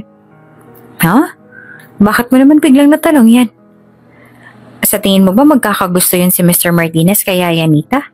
Masyadong makakalimutan yung boss natin. Baka nga'y hindi niya pa matandaan kung anong mga nangyari kanina o kung ano bang pangalan ni Yayanita. Isa pa, kung sakali mang may nararamdaman si Mr. Martinez sa kanya, tsaka kung makakalimutan niya rin kaagad yun. Natatawa pang pahayag na Esperanza. Pero hindi malabo na magkagusto si Mr. Martinez sa kanya, hindi ba? Maganda si Yayanita. Kahit na mukhang sakitin, hindi niya rin naman tunay na anak yung mga ipinakilala niyang anak niya. Ha? Hindi tunay na anak ni Yayanita yung dalawa niyang anak? Nagulat na sabi ni Esperanza. Tumikim si Bermuda. Secret niya lang dapat yon pero aksidente na lumabas sa bibig niya. Wala tuloy choice si Bermuda kundi ang sabihin kay Esperanza ang totoo. Oo, ampun niya lang ang dalawang bata. Narinig kong sinabi niya yon kay Ma'am Kaori noon. Kaya pala hindi halata sa itsura ni Yayanita na may dalawang anak na siya, no? Hindi naman pala niya yung tunay na mga anak. Sabi pa ni Esperanza. Pero tama ka. May chance nga naman na magkagusto si Sir Elijah sa kanya. Iyon kung wala siyang sakit. Pero sa kondisyon niya ngayon, malabo yan dahil madali talaga siyang makakalimot eh. Tumango naman si Bermuda at wala na ulit sinabi pa pero halata sa itsura na may iniisip siya. Kung ganon, si Yayanita pala ang pinakamabigat kong kalaban dito. Siya ang una na dapat kong mapaalis sa mansyon na to sa lalong madaling panahon. Bago pa man maging dahilan ng pagkapanalo niyang nararamdaman ni Mr. Martinez. Ani ng isang bahagi ng utak ni Bermuda. Samantalang nagising naman si Yayanita na nasa loob na siya ng kanyang silid. Naaalala niya kung anong mga nangyari. Naaalala niya na nawalan siya ng malay dahil sa hindi na siya nakahinga dala ng hika niya. Natapos niya ng mga challenge sa kanila ni Ma'am Kaori. For sure, natalo na siya. Pero hindi niya maiwasan ang makaramdam ng hiya dahil sa nangyari. Kung bakit ba naman kasi doon pa siya nawala ng malay. Napatingin si Yayanita sa pinto na bigla iyong bumukas. Pumasok doon si Madam Kaori na nagulat din pagkakita sa kanya. Pero kapag kuwan ay napangiti na rin. Yayanita, mabuti naman at gising ka na. Tumango si Yayanita at dahan-dahan na naupo sa kama. Pasensya na po kayo sa nangyari kanina, ma'am. It's okay. Hindi mo naman ginusto na mangyari yan. Pero sana sinabi mo agad sa akin na inatake ka pala ng hika mo para pinagpaliban ko muna ang challenge na yun sa susunod na linggo.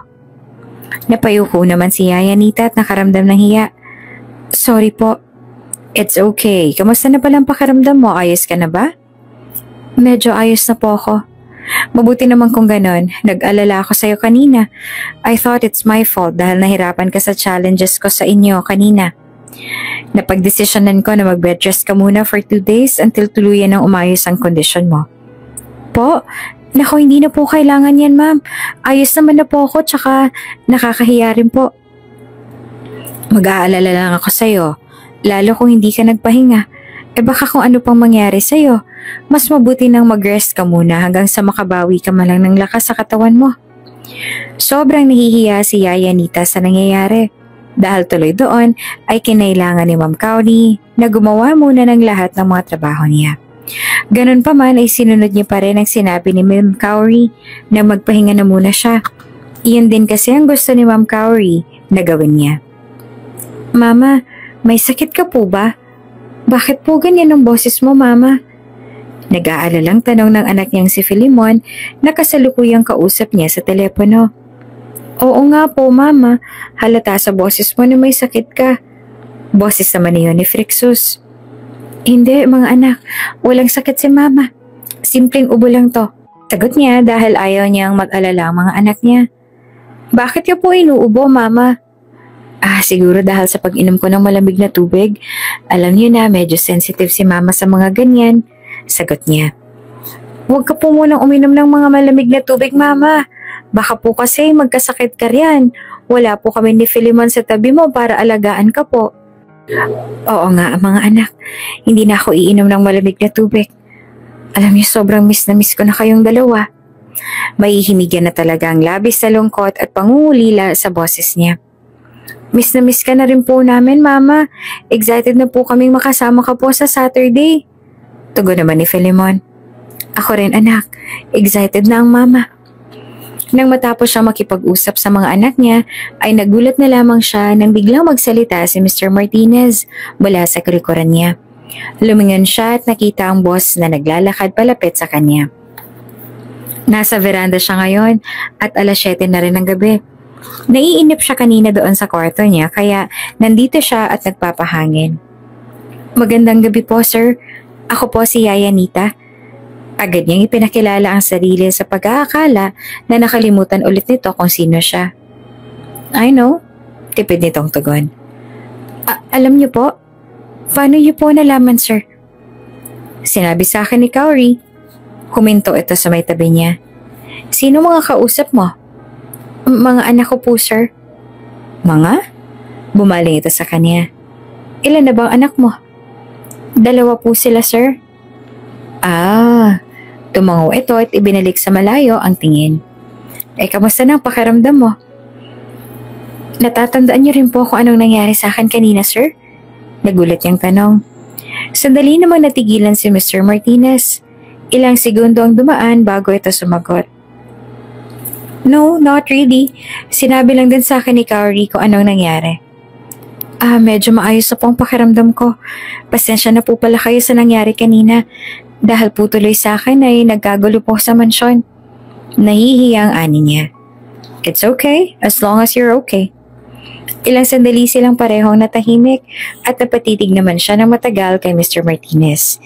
Iniisip niya ang nangyari kanina. Bago tuluyang nanilim ang paningin niya, narinig niya ang boses ni Mr. Martinez na tinawag ang pangalan niya pero alam niya rin na sobrang madali lang na nakalimot si Mr. Martinez ng mga bagay-bagay, lalo na sa mga pangalan. Hindi tuloy siya sure kung boses ba talaga ni Mr. Martinez ang naririnig niya o nagkakamali lang siya. Kasama ba ng mga anak mo ang kanilang ama? Makalipas na ilang sandali ay tanong sa kanya ni Mr. Martinez. Ay hindi po, wala po silang ama. Nagtataka namang saad nito. Ang ibig ko pong sabihin ay hindi po nila kasama ang ama nila. Matagal na po mula nang malayo sila sa kanilang ama. Naghiwalay na ba kayo? Ay hindi po, sir. Ampun ko lang po kasi ang 2 kong anak. Wala po talaga akong asawa. Paliwanag niya kaya bahagyang natigilan si Mr. Martinez. Marahil dahil sa gulat o kung ano pa man na dahilan. Really? Akala ko sa'yo talaga sila. Hindi po. Pero parang sarili ko na rin pong mga anak ang turing ko sa kanila. They're so lucky to have you as their mother. Napatigil siya ng ilang sandali. Talaga po, sir? Yeah, you're kind. I'm sure pinalaki mo rin sila ng maayos. That's why they're so lucky to have you. Ngumiti sa kanya si Mr. Martinez na dahilan para mapangiti rin siya at makaramdam ng kung ano sa kanyang dibdib. Masaya si Yaya Anita na marinig ang mga katagang yon mula kay Mr. Martinez.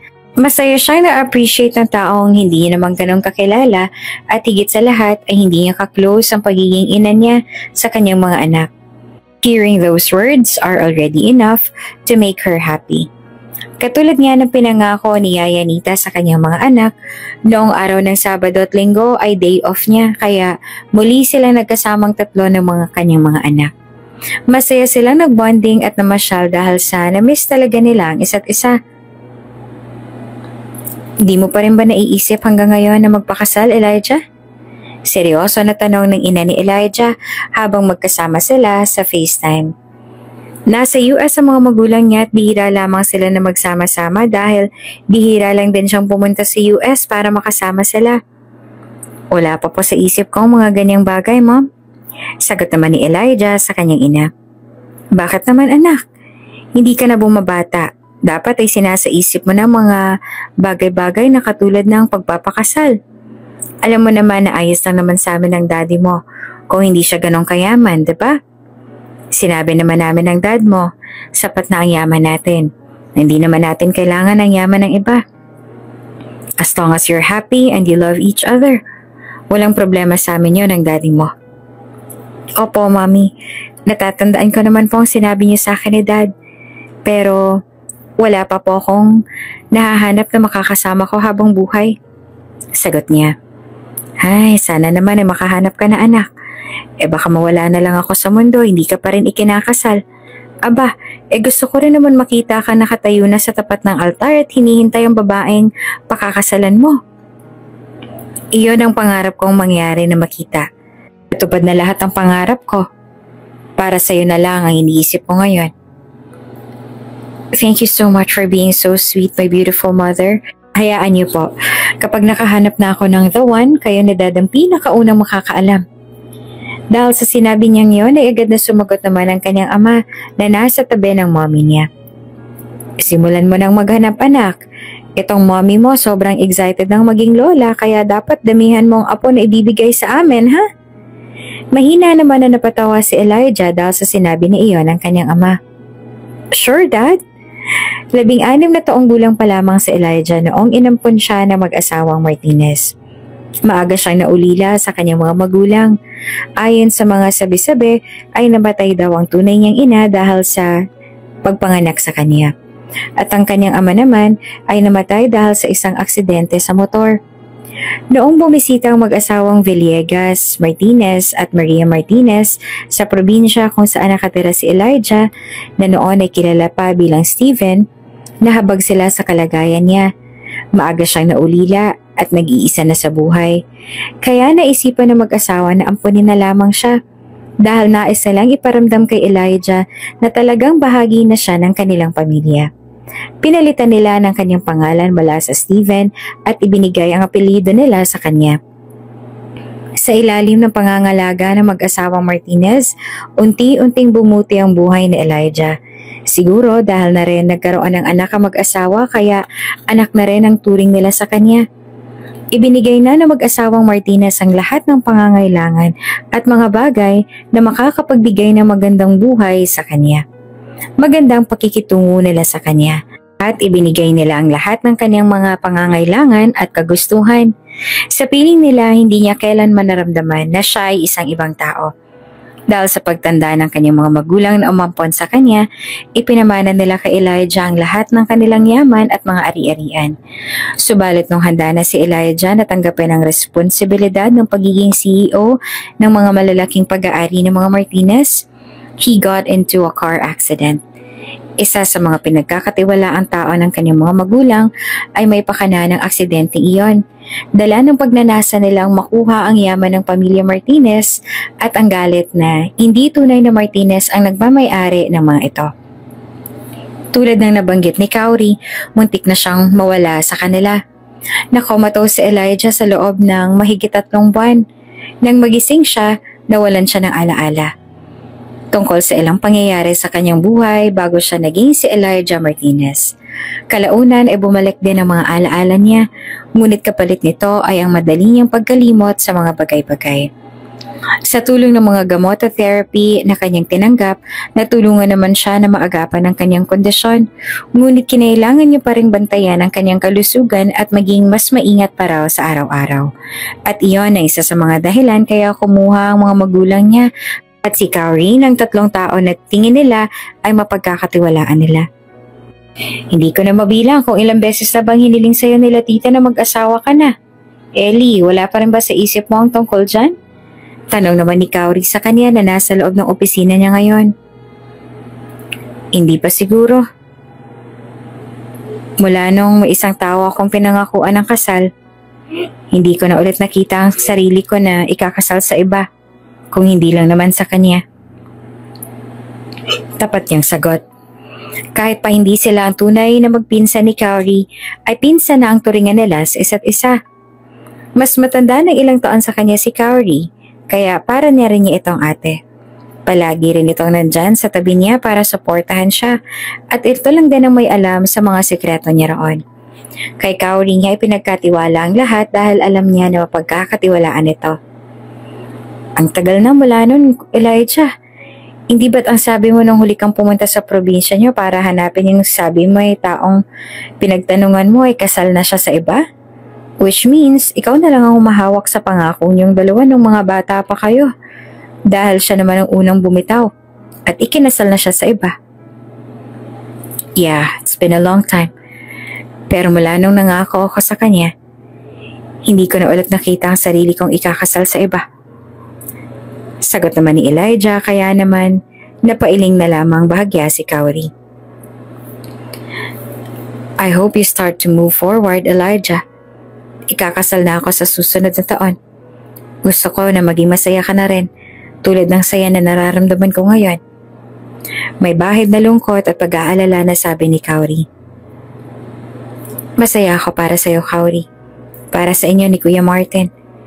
Hindi mo ako kailangang alalahanin. Hindi porket single pa rin ako at nananatiling tapat sa pangako ko nung bata pa ako, ay malungkot na ako. I'm happy. Genuinely happy. Nariyan naman kayo para sa akin, right? Ngumiti si Elijah habang si Kaori ay pag-aalala pa rin ang mga nasa mata na nakatingin sa kanya. Huwag ka nang tumulad kay mama at dad na kulang na lang ipa-arrange marriage ako. At dito na nga nagtatapos ang ating kabanata. Hanggang kailan kaya pangahawakan ni Elijah ang kanyang pangako mula pagkabata? Mahanap niya pa kaya ang taong tinutukoy niya? Abangan sa susunod na kabanata. Kung bago ka pa lang sa channel na ito, mga kwento ni Ate Jane, story mo, ikwento ko, huwag kalimutang pindutin ang notification bell at subscribe button. Sir, may naiwan pong wallet sa kwarto namin. Sa katingin ko po ay kaya Yanita po ito. Sa dati niyo pong katulong na inalis na po sa trabaho. Nagtatakang tinanggap ni Elijah ang wallet. Okay, ako nang bahala dito. Ibibigay ko na lang kay Kaori para maisauli niya kay Yanita. Kung bago ka pa lang sa channel na ito, mga kwento ni Ate Jane, story mo, ikwento ko, huwag kalimutang pindutin ang notification bell at subscribe button.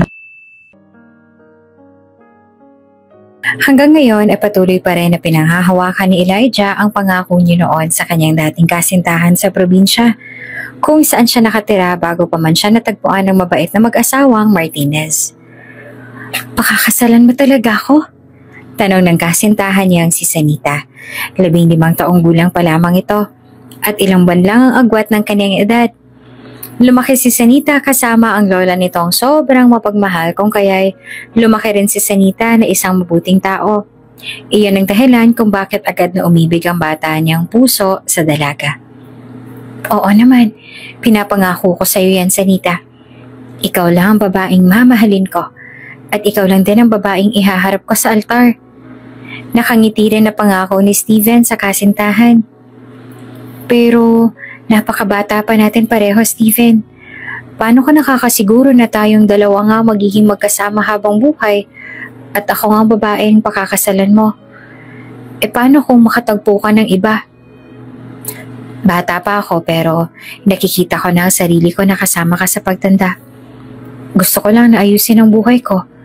Gusto ko muna na maging successful para kapag dumating na ang araw at matatawag na kita na aking asawa, mabibigyan na kita ng isang masaya at maayos na buhay. Inabot ni Steven ang kamay ng kasintahan at saka sumiti siya dito. Pangako ko yan sa'yo, Sanita. Lumawak naman ang ngiti ni Sanita. Pangako na maghihintay din ako kahit gaano pang katagal, Steven. Ikaw lang din ang lalaki na gusto kong pakasalan at gusto ko na makasama habang buhay.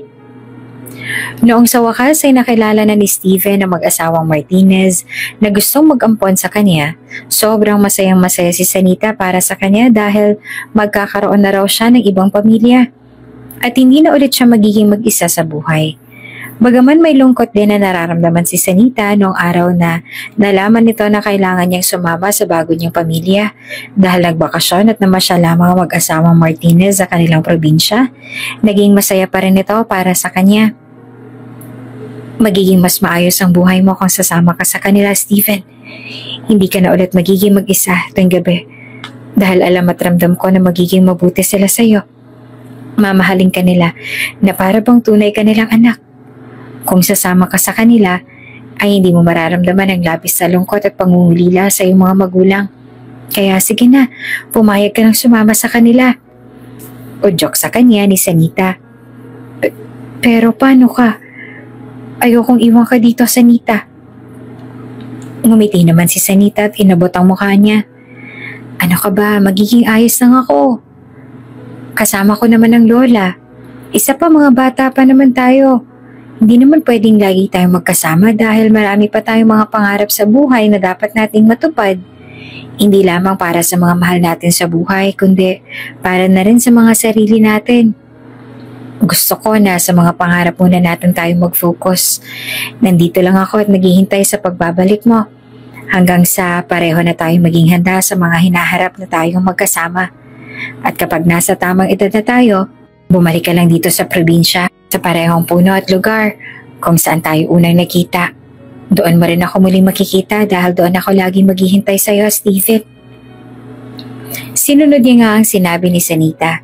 Sumama siya sa kanyang bagong pamilya. Nagsumikap siya sa buhay.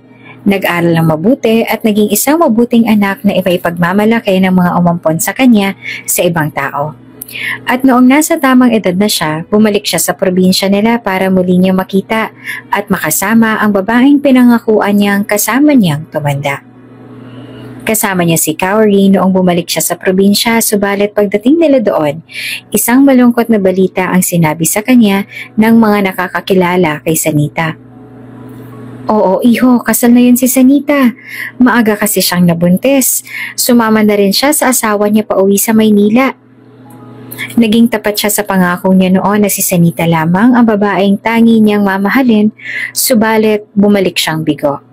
Marahil dahil sa napakabata pa nila noon kaya hindi sineryoso ni Sanita ang mga katagang binitawan nila kaya eto, naghahanap ng iba, ngunit matapos noon ay wala na ulit siyang ibang minahal.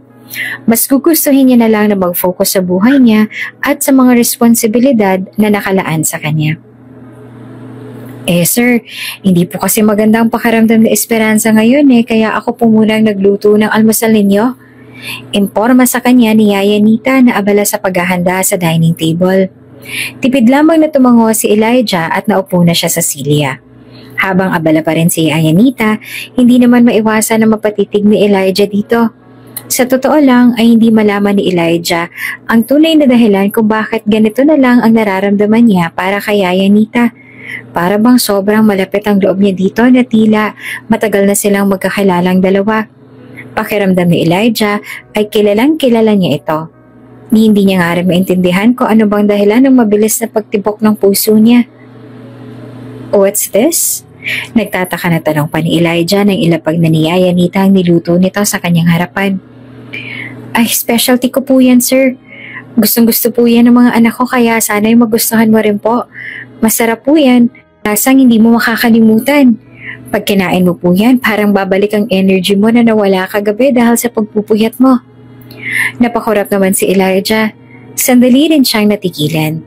Tandang-tanda niya kung saan niya unang narinig ang katagang sinabing yun ni Yaya Nita. Hindi siya maaaring magkamali. Narinig niya yon mula sa dati niyang kasintahan. Tinikman ni Elijah ang hinanda sa kanya ni Yaya Nita at nang sandaling malasahan niya yon ay mas lalo rin siyang natigilan. Saan mo natutunan na magluto ng ganito, Yaya Nita? May bahid na gulat na tanong ni Elijah. Sa lola ko po, sir. Lagi niya nga pong niluluto sa akin yan kapag alam niyang pagod ako. O di naman po kayo, nalulungkot ako. Sabi niya po kasi paborito raw po yan ng lolo ko noon at yun daw pong madalas na iluto niya para kay lolo noon. Nakangiti pa rin na sabi ni Yaya Nita. Masaya po akong tandaan niyo pa rin po ang pangalan ko, sir, kahit kanina ko pa po pinapakilala sa inyo ang sarili ko. Hindi na nakatugon muli si Elijah dahil iniisip niyang bakit pareho ang daang ni Yaya Nita at ang dati niyang kasintahan tungkol sa pagkatuto nitong iluto ang specialty na ito. Kaano-ano ni Yaya Nita ang dati niyang kasintahan. Samantalang tuloy naman si Bermuda sa plano niya na mapaalis si Yaya Nita sa mansyon nang sa ganon siya ang manalo sa larong ito ng mga boss nila. Lagi niyang ginagawa ang lahat para pagmukain na hindi karapat-dapat si Yaya Nita na manatili pa sa mansyon. Sinasabotahin ni Bermuda ang alinman sa mga pinapagawa kay Yaya Nita para lagi itong hindi magtagumpay. At ang dahil doon ay tila nawawala na rin ang tiwala si Ma'am Cowrie kay Yaya Nita. I'm sorry, Yaya Nita.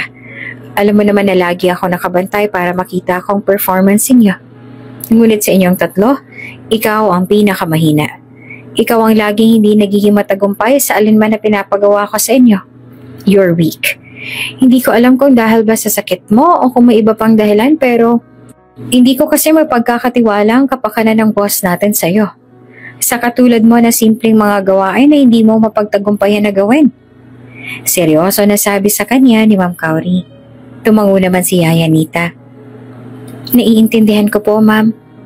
Sa totoo lang, hindi rin maintindihan ni Yaya Nita ang kanyang sarili kung bakit lagi na lang siyang failed na gawin ang alinman sa mga pinapagawa sa kanya.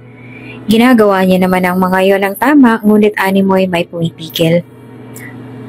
Siguro sign na yon. Hindi para sa kanyang trabaho nito at dapat niya itong bitawan. Marahil may iba pang nakalaan para sa kanya kung kaya nangyayari ang lahat ng to. Kaya naman tinanggap niya ang pasya ni Ma'am Cowrie na alisin siya sa trabaho. At sa parehong araw na nawalan siya ng trabaho, ay nilisan niya na rin ang mansyon dahil pakiramdam niya ay wala naman na siyang silbi roon. Bakit nawalan ka ng trabaho, Yaya Nita? Mahirap pang mga gawain doon? Tanong ni Wanda na nag-aalala dahil halata sa kanyang muka ang lungkot. Hindi naman. Hindi ko nga alam kung bakit. Hindi ko malang mapagtagumpayan na gawin ng mga simpleng gawain na pinapagawa nila sa akin. Sagot niya. Ako na may problema at hindi sila. Ilang beses na nila akong binigyan ng chance pero wala talaga. Ewan ko pa. Hindi ko na alam kung ano nangyayari sa akin. Huminga ng malalim si Wanda at lumapit sa tabi niya para damayan siya. Ayos lang yan. Lahat ng mga nangyari ay may dahilan. Siguro hindi talaga para sa iyo ang trabaho na yon kaya huwag mo masyadong alalahanin ng mga nangyari. Tsaka ko na makakahanap ka pa ng ibang trabaho. Ngunit nananatili siyang malungkot. Iniisip niya kung ano nga bang mga kamalasan ng mga nangyayari sa kanya. Noong dumating na ang mga anak niya mula sa eskwela, ay pinilit niya na maging masaya dahil ayaw niya na mag-alala sila sa kanya. Sayang talaga si Yaya Nita. Siya pa naman ang pambato ko pero wala eh. Compared sa dalawa, siya talagang pinakamahina. Wika ni Cowrie sabay buntong hininga ng malalim. Alam mo ba, bigla rin akong nag-guilt nang inalis ko siya sa trabaho at binigay ko sa kanya ang kabuuan ng sahod niya sa loob ng 1 taon. Kitang-kita sa mga mata niya na nalulungkot siya. Bakit ko kasi inalis? May pinanisi pa na sabi ni Elijah. Kasi ang unfair naman kay Bermuda at Esperanza. They're really doing their best. Pinili mo namang maging fair kaya huwag kang magsisi. Saad ni Elijah na hindi naman sabihin ng totoo ay nalulungkot din sa pag-alis ni Yaya Nita sa mansyon. Hindi nga rin maintindihan ni Elijah ang sarili niya. 3 araw na mula nung umalis si Yaya Nita sa mansyon pero mula nung araw na umalis ito, pakiramdam niya ay may kulang na sa araw niya. Siguro dahil hindi niya nakikita ang mukha ng dalaga tuwing umaga, Hindi niya naririnig ang boses nito na sobrang magiliw pa kahit paulit-ulit lang pinapakilala ang sarili sa kanya sa pag-aakala na nakalimutan niya na yon. Pakiramdam nga niya ay talagang may kung anong kulang na sa kanya. Hindi niya maintindihan kung anong klase ang nararamdaman niya. Sa totoo lang ay hindi pa rin naalis-alis sa isip niya ang mga katanungan na iyon. Hanggang ngayon kasi ay iba pa rin nasasagot ang tanong niya tungkol sa pagkatao ni Yaya Nita at kung may connection ba ito sa girlfriend niya si Sanita. Mr. Martinez, boses iyon ang katulad na si Esperanza at lumapit kay Elijah. Ako po si Esperanza. Tumango si Elijah. What do you need? May inabot si Esperanza na isang lumang wallet. May iniiwan pong wallet sa kwarto namin. Sa tingin ko po'y kay Yaya Nita po ito. Sa dati niyo pong katulong na inalis na po sa trabaho. Nagtatakang tinanggap ni Elijah ang wallet. Okay, ako nang bahala dito. Ibibigay ko na lang kay Kauri para maisauli niya kay Yaya Nita. Tumango naman si Esperanza. Sige po sir. Na makaalis si Esperanza ay nagtaka namang binuksan ni Elijah ang wallet na hawak. Sa katunayan ay hindi niya alam kung ano nagtulak sa kanya na pakialaman ng gamit na hindi naman sa kanya. May laman na ilang cash ang wallet pero ang pinakaumagaw sa atensyon ni Elijah ay ang litrato na nasa loob ng picture na yun. Si Nana Nita kasama ang 2 batang lalaki na mga anak nito. Napangiti si Elijah sa kanyang nakita at isasara na sana ulit ang wallet subalit nagtaka na may isa pang picture ang nalaglag mula sa wallet. Dinampot ni Elijah ang picture at animoy binuhusan siya ng isang baldeng nagiyelong tubig sa kanyang nakita. Picture yon ng isang babae kasama ang lola nito. Parehong may matamis na ngiti sa labi. Kilalang kilala niya ang mga nasa picture pero ang pinakaumagaw sa pansin niya ay ang dalaga na kahit kailan ay hindi nawala sa puso at isip niya. Sanita? Ngunit bakit nga ba nakayaya Nita ang picture na ito? Tinitigan ni Elijah na mabuti ang picture na hawak. Inaalala niya ang itsura ni Yaya Nita. Mula sa buhok, korte ng kilay, hugis ng ilong at hugis ng mukha. Maging ang pilik mata, kulay ng balat at height ni Yaya Nita ay pinagkumpara niya rin sa itsura ng dalaga na nasa picture. Namilog ang mga mata niya nang may bigla siyang napagtanto. Elijah, saan ka pupunta? Nagtatakang tanong ni Kauri na makita siya nagmamadali. Kailangan ko makita si Yaya Nita. We need to talk. Ha? Bakit? Anong problema? May mali ba siyang nagawa? Tanong ni Kauri. She is Sanita, Kauri. Si Yaya Nita. At si Sanita ay iisa. Siya ang babaeng mahal ko. What? Kaya kailangan ko siyang makausap, Kauri. Kailangan niyang malaman na ako si Steven.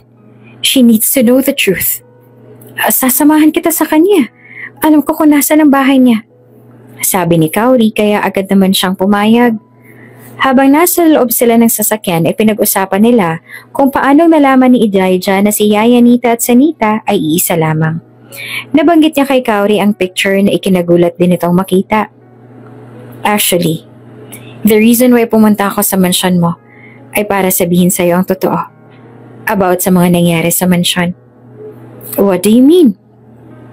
Kahapon ay kinausap ako ni Esperanza about kay Bermuda. Sinabi niya sa akin na may kinalaman daw si Bermuda sa pangsabotahe kay Yaya Nita, kaya she always failed to do her task. Alaman niya raw ito dahil napansin niya kakaibang kilos ni Bermuda sa tuwing nasa kwarto sila. Hindi ko na muna sinabi sa iyo ang totoo dahil ayaw ko na husgahan agad si Bermuda. So to find out the truth, I reviewed all the CCTV footage inside the mansion.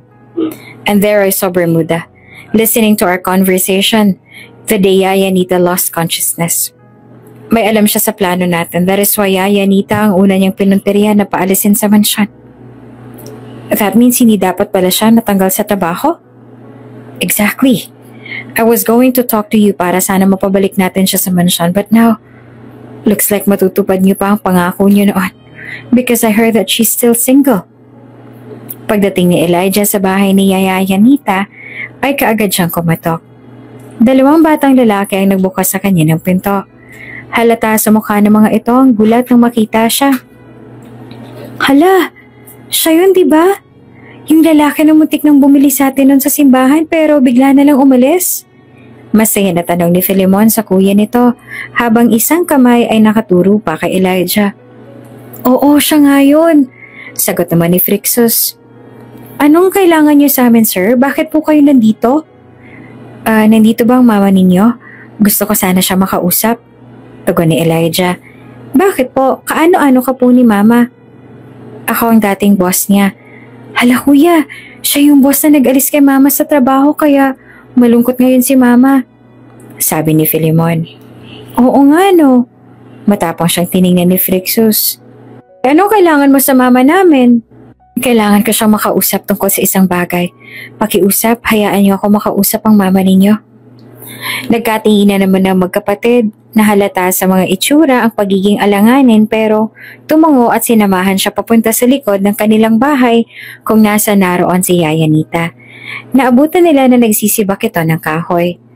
Mama, may naghahanap po sa inyo. Gusto raw po kayo makausap, mama. Sabi ni Phrixus sa kanila. Tumigil si Yayanita sa ginagawa at lumingon sa kanila.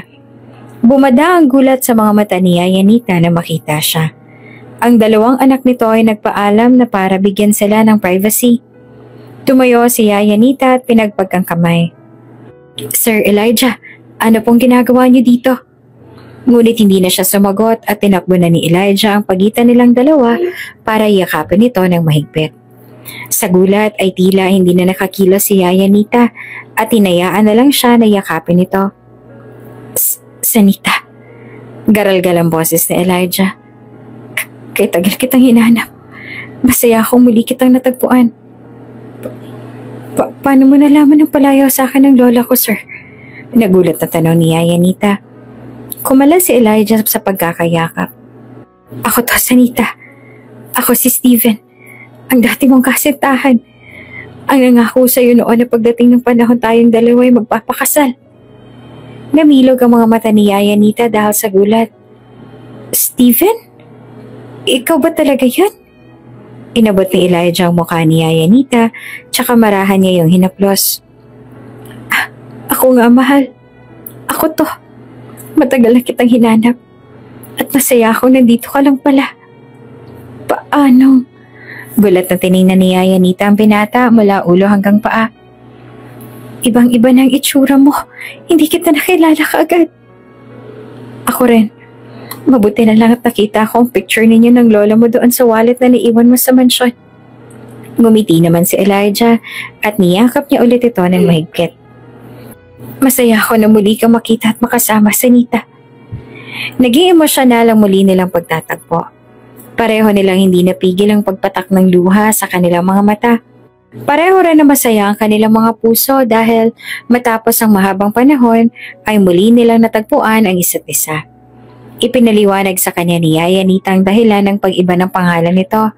Dahil pala sa hindi marunong magsulat at magbasa ang lola nito noon kaya ang akala nila ay Sanita talaga ang pangalan nito. It turns out na palayaw lamang palayo ni Yayanita at ang tunay nitong pangalan ay Yayanita de la Silva. Naunawaan din ni Yayanita ang dahilan ng pagpalit niya ng pangalan at apelido. Ang ibig mong sabihin ay hindi ka talaga madaling makalimot at natatandaan mo naman ang lahat? Hindi makapaniwala na tanong ni Yayanita sa kanya. I was diagnosed with that condition before, pero naagapan ng gamot at therapy. It was Kyrie's idea na magpretend akong maging ulyanin para makahanap siya ng tapat na magiging empleyado ko. Siya rin ang rason kung bakit nawalan ka noon ng trabaho sa dati mo pinapasukan dahil gusto niyang sa amin ka magtrabaho. Paliwanag ni Elijah, ngunit bakas pa rin sa itsura ni Yayanita na hindi ito makapaniwala. I'm sorry for lying. Umiling si Yayanita kahit pa nabigla ito sa nalaman. Ayos lang. Nagulat lang ako. Mabait ang mga anak ni Yayanita at agad silang naging malapit kay Elijah. Inalok pa nga siya ng dalawa kung gusto niya ba raw ulit na bumili ng sampagita sa kanila.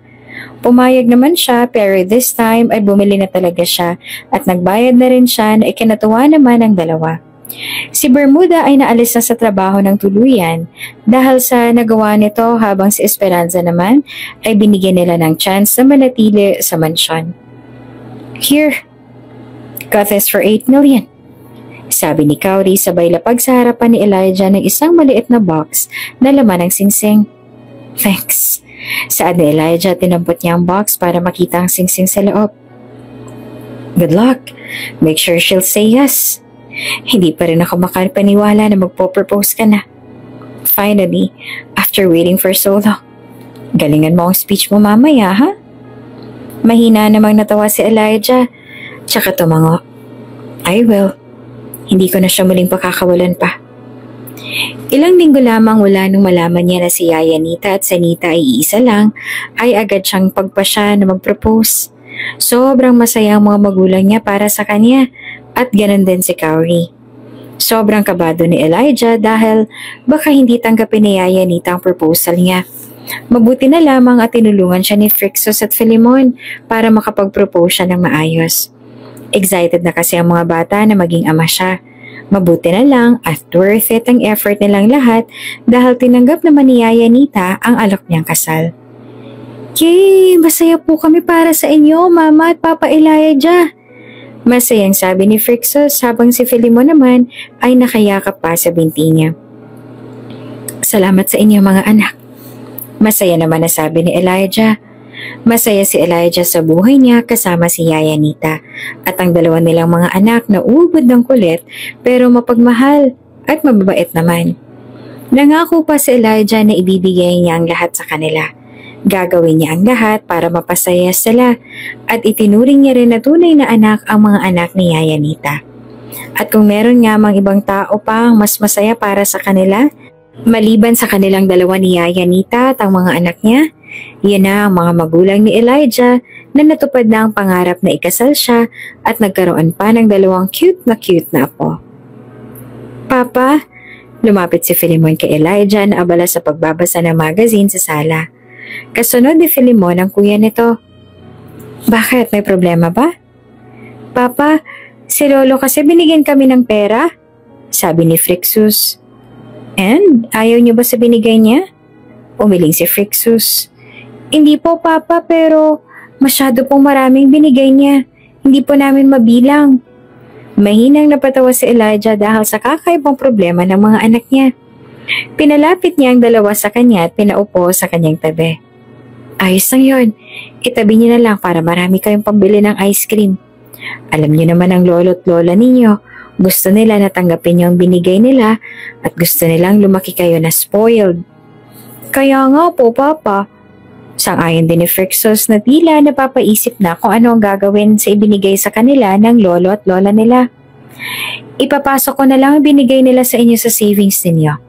Para may gusto kayong bilhin, sabihin niyo lang sa amin ng mama mo at bibilhin namin agad sa inyo. Sabi na lang ni Elijah sa mga anak dahil mukhang problemado na rin ang dalawa. Huwag niyo nang alalahanin yon, okay? Sabay gulo niya sa buhok ng mga ito. Opo, Papa. Thank you po. Malambing na sagot naman ni Philemon at yumakap ito sa kanya. Ganon din si Phrixus. Sa tuwing naglalambing ng ganito ang mga anak niya ay nagiinit ang puso niya dahil napakasarap sa pakiramdam na maging isang ama. I love you, Papa. Sabi ulit ni Philemon. I love you too, my children. Sagot naman ni Elijah at hinalikan niya ang tuktok ng ulo ng mga ito. Oh, hindi niyo ba ako mahal? Tanong ni Yaya Nita nakakapasok lang sa sala. May hawak na apple at isang kamay ay nakahawak sa malaki na nitong tiyan dahil buntis na ito sa bunso nilang anak. Mahal na mahal ka rin po namin, Mommy. Pati po si baby. Saad ng dalawa kaya mas lalong lumawak ang ngiti ng kanyang mahal na asawa. Lumapit ito sa kanila at naupo na sa tabi ni Phrixus. I love you, sweetheart. Malambing na wika ni Elijah sa asawa na ngumiti. I love you too, honey. Mahal ni Elijah ang pamilya niya at sa puntong ito ay wala na siyang ibang mahihiling pa. Kung bago ka pa lang sa channel na ito, mga kwento ni Ate Jane, Story Mo, Ikwento Ko, huwag kalimutang pindutin ang notification bell at subscribe button.